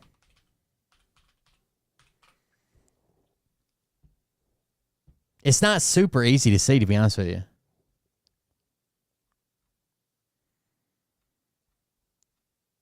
Like right here, if I make this big, that's not as easy to see, right? I mean, you kind of can. It's less like if you look directly at it and look kind of like off to the side or something, you can see it. But on a cell phone, it's super obvious. On a cell phone, it's super obvious. Matt Walsh, just in a hurry, I guess, wanted to retweet it. And then this is the other post I want to show you. So James Comey, people are freaking out about this. I saw, was it Laura Loomer? We'll go to her page in a second. James Comey posted this on Instagram, and it says, cool shell formation on my beach walk. And it is a cool shell formation. Let's see. I think it was Laura Loomer. Matt Walsh left it up as far as I know. Yeah. Wow. Former FBI Director James Comey, at Comey, just posted this on his Instagram 2 hours ago with the caption, cool shell formation on my beach walk. It's a pic of shells in the form of 8647. This is a call for the assassination of President Trump by the former FBI Director. Well, I think it's just kind of funny, right? I don't know that it's a call for assassination. So the 86 somebody means that they got murdered, and 47 is the current president. I don't know that it's this big a deal, Laura Loomer. Is it? You think you would have made a bigger deal out of the F-47, Trump's new plane.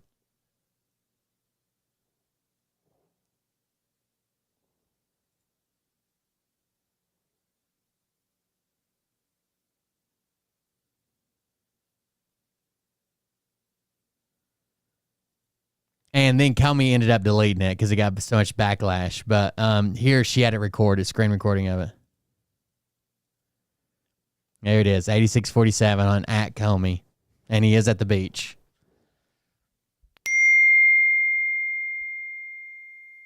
Wow, she has such an aggressive notification tone.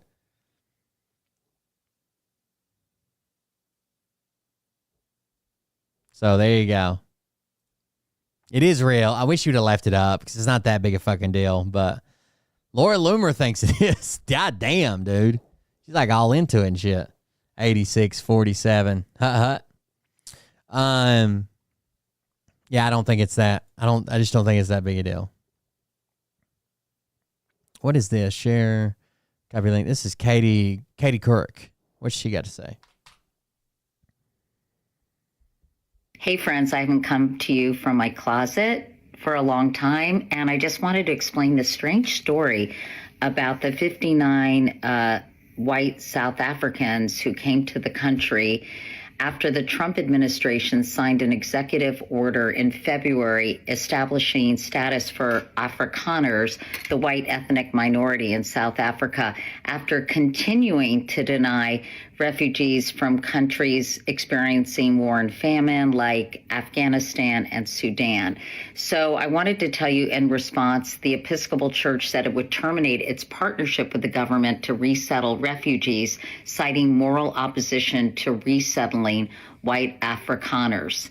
The statement said, it's been painful to watch one group of refugees selected in a highly unusual manner receive preferential treatment over many others who. So was it Jack Posobiec? Jack Posobiec on Twitter today thought he had this amazing gotcha moment, right? Let me read it to you. I do think this is weird that they're getting preferential treatment. Like, I think they should just do the same process. I think we should be taking asylum seekers. Like, we probably shouldn't be banning them from all countries except for one, right? But Jack Posobiec thinks he has this amazing gotcha. Now, you tell me if you disagree, okay? Maybe I'm the outsider here, okay? Let me find it.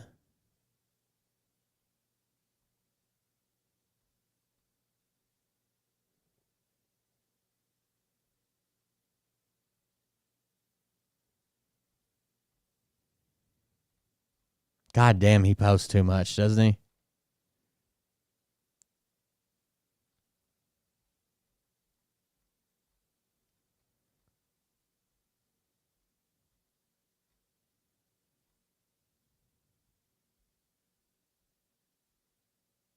This is all from today? Holy shit.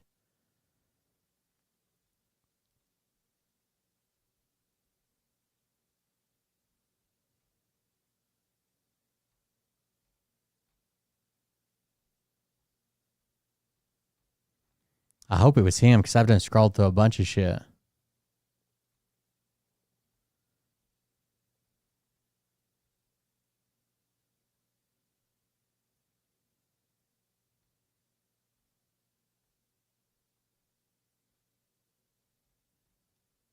I remember what it said. I just wanted to read it without like fucking it up or mischaracterizing it.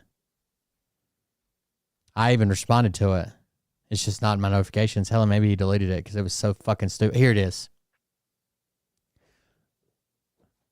Want to catch a liberal? Ask a liberal if birthright citizenship should apply to white South Africans. And watch what happens next.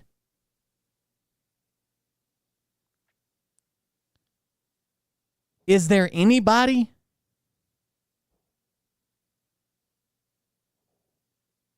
that thinks that birthright citizenship should not apply to white people?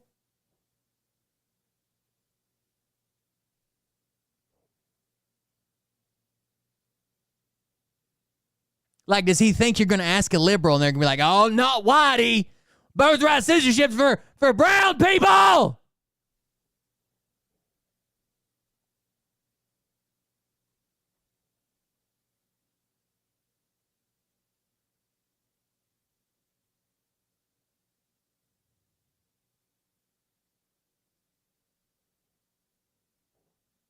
Like, we just wanted it to apply to everybody.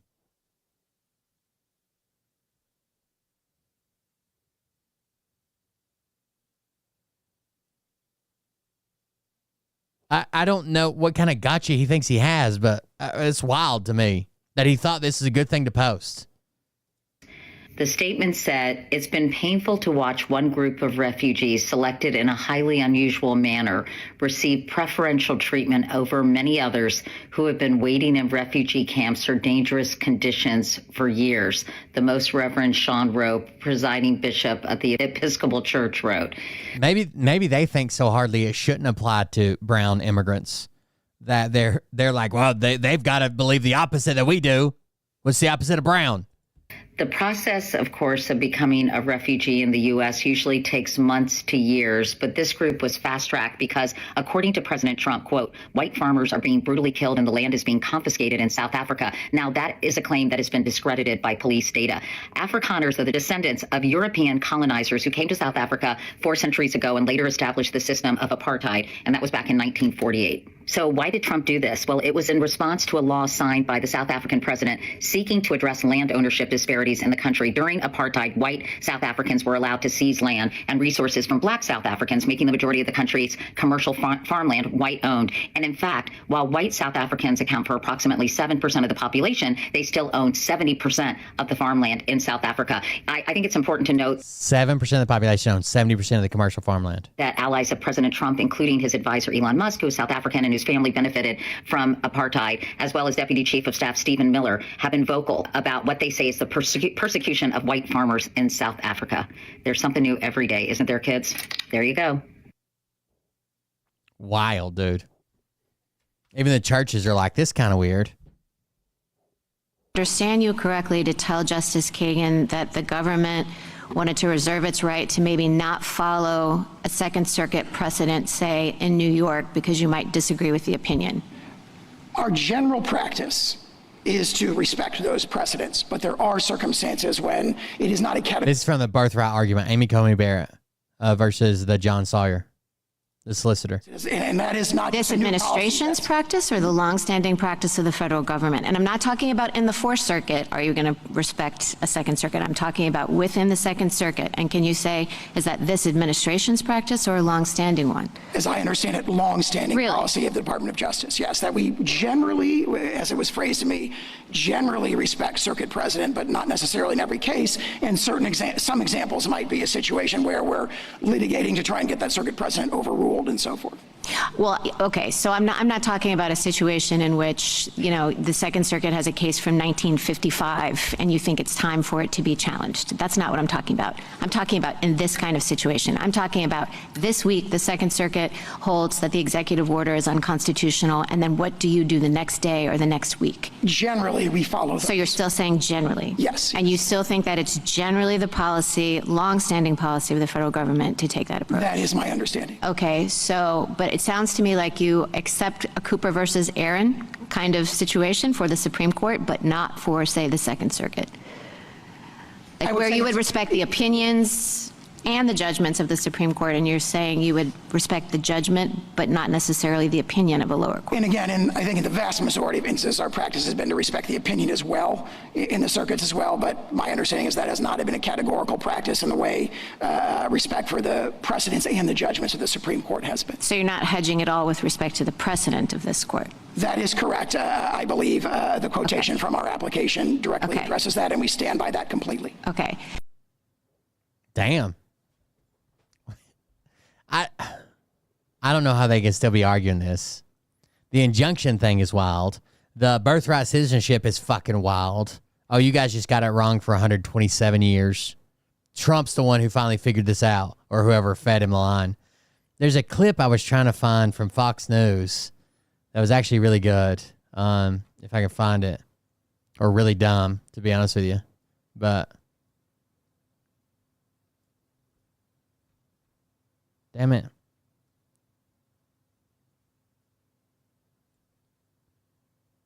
Where they're like, it's a caption. Oh, God, it was so good. I know I hate searching for shit on Twitter. But I know that's where I saw it at.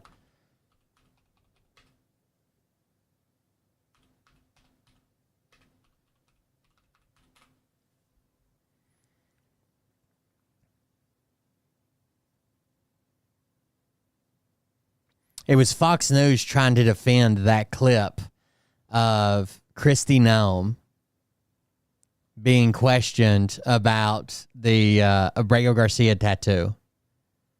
And the guy's like, let me help my colleagues out who don't... Because the guy's asking her, is like, is this photo doctored? Is this photo doctored? And the female host was like, they're trying to get her saying it's doctored. It's doctored. It's a gang tattoo.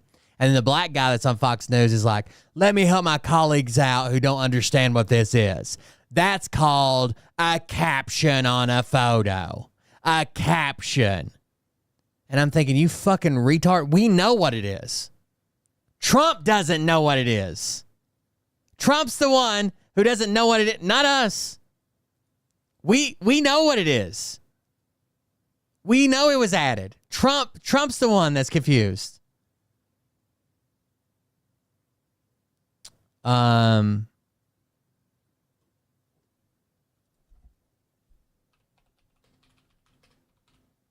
was another video I was going to show you guys. Listen to this audio. I'll pull the video over if I can, but listen. Oh, hold on. I have to unmute it. Increase in federal taxes. For 2027, someone that's making less than $15,000 will see an increase in federal taxes by 18.7%. Is that correct? All right. Someone who's making less than $15K a year, 18.7% increase. Got it? Correct. Yes, Mr. Gomez, that's a consequence of loss of premium tax credits, health care. Okay, so, and then in calendar year 2020, anybody making less than $15,000 sees an increase of 53. 2029, he said 2020 by accident. So he said 2027. Now he's saying 2029. 15,000, less than 15,000, a 53.5% increase in taxes. 5%. Anybody who's making 15,000 to 30,000 sees an increase by 11.7%. 11.7%. These are huge increases if you don't know when they bump the taxes, right? 15 to 30,000. These are the poorest people, right? Less than 15,000, 15 to 30,000, 11.7. One of them's getting a 50% increase by 2029. Is that correct? What calendar year are we in, Mr. Gomez? 2029. It's the next page. 2029. Yes. And then we see the next page in 2031. Anyone making less than 15,000 sees that. Check this out. I thought this was a mistake. I thought. All right, so we're 2 years later, 2031. Less than $15,000 a year, the poorest of the poor, right? Part-time, barely working, something like that. I was not reading this correctly. An increase in their taxes of 74.3. 75% increase in their taxes.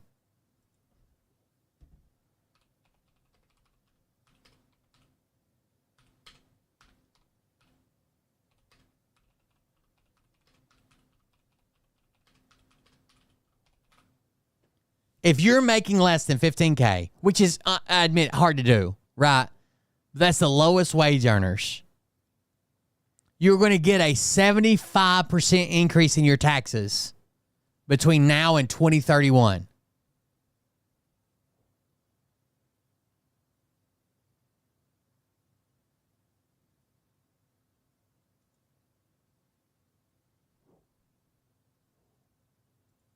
Percent. And from 15,000 to 30,000 of 20.6%. 20% if you make from 15 to 30,000. Is that correct? Or did you guys make a mistake? Or is that like... No mistake in the numbers, but an important thing to remember is in lower brackets, it's actually hard to measure the denominator because there are some taxpayers that are getting refundable tax credits, for example, and so there's some with negative tax rates, and so you're adding up some with negative tax rates and positive tax rates, so it's like dividing a modest change over by zero. Well, here's the thing. So even here, he's saying they're getting tax credits sometimes. So we're taking away those credits and it's going up. And if you add the negative credit plus it going up, that's how you get a 75% increase. Who cares? If you're making $15,000, you should have no tax rate.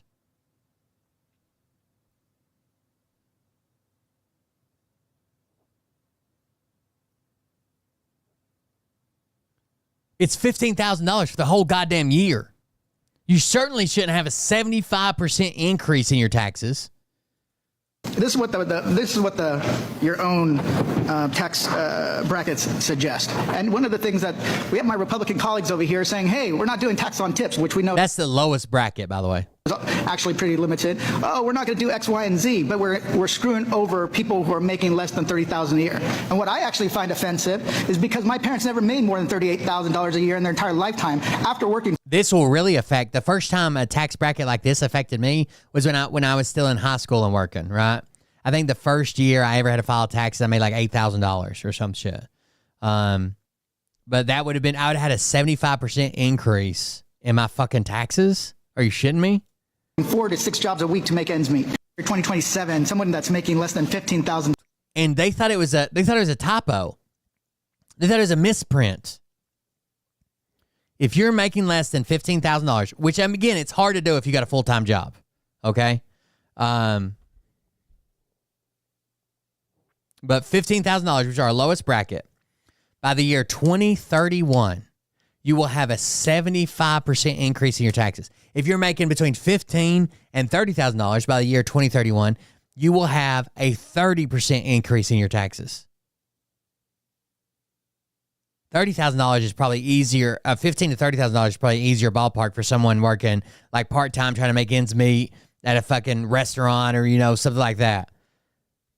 That's insane, no?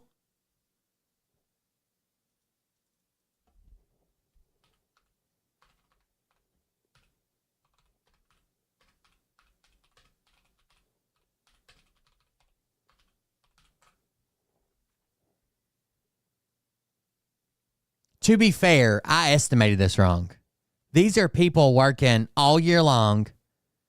If you work all year long, 40-hour work week at minimum wage, that's you, $15,080. $15,000, that's people making minimum wage working all year. I thought it would have to be like working part-time. It's full-time at minimum wage. It's full-time minimum wage.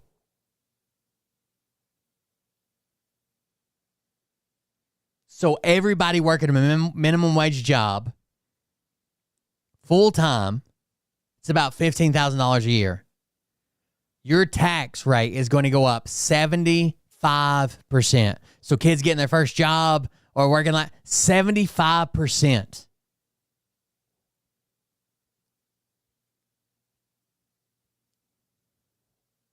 Yeah, why would you get a part-time job? It's all going to go to taxes.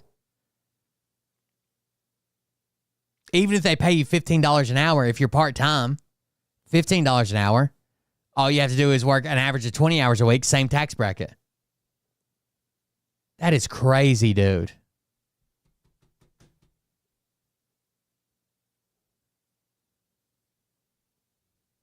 I don't think $15,000, even $30,000, that might hurt us, though. I'd have to see the numbers. $15,000 probably shouldn't be paying any taxes at all. And they should still qualify for EIC and a child tax credit. Remember, they're doing all this basket swapping and changing this and taking away from that, and 10.3 million people are going to lose health insurance. They're doing all of this. We're still going to be in a deficit. We are still going to be in a add to the deficit, and it's all to give billionaires tax breaks that might make it look as bad. There's no way they're going to cover the $4.7 trillion in tax breaks, right? They're just going to try to make it not look as bad when they kick people off their insurance, raise everybody else's taxes, do this, do that, get rid of this, hide that, stop spending here. So they don't have to add the full 4.7 trillion. They'll add 4.5 trillion. Like, how fucking stupid.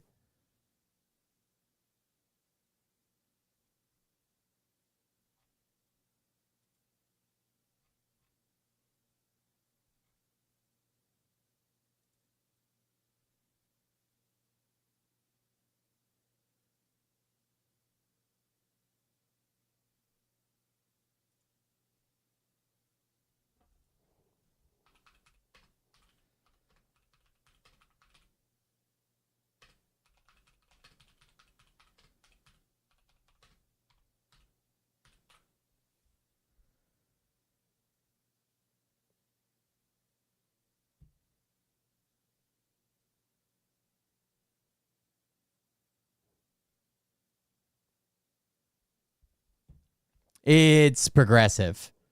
So the first year it went up, like, let's say it went up 20%. The next year it went up to 40%. That doesn't go to 60. It's just your total is 40%.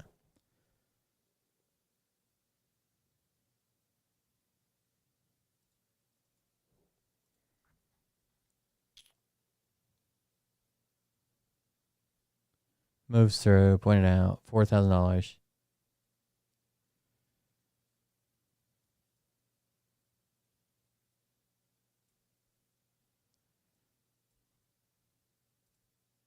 $10.90K reporting rule. I hate what they've done with PayPal and Cash App and all that shit. That fucking pisses me off.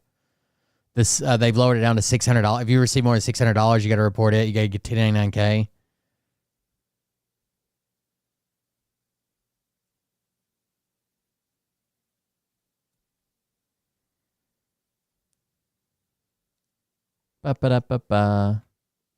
Expanding the estate tax exemption, of course.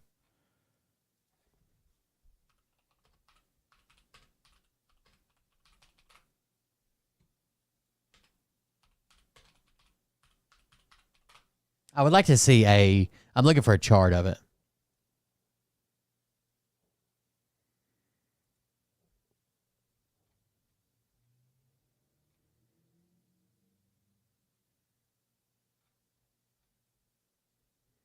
What time is it? It's 1 a.m. I have to find a chart for the next show. That's insane. And the guy's like, yep. But you're looking at negative tax or tax credits, which make them negative, and then positive, and 75%. That's right, though. What the fuck?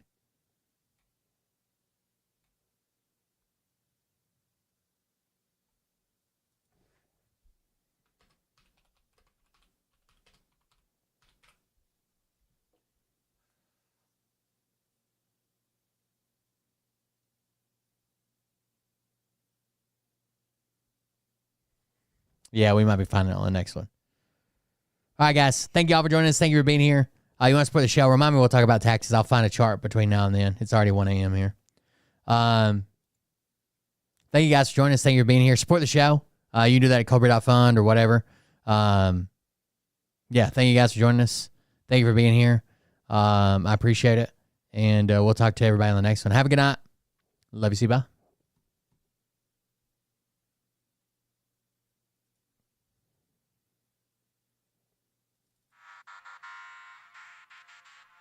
What's the big deal? A 75% increase in taxes on people making minimum wage?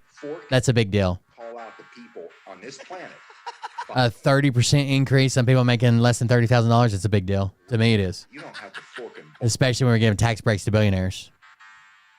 Okay, Scott. Here we go. I think I started some shit. Listen off, it's about to get lit. Get the place in the best, you know that stage is set.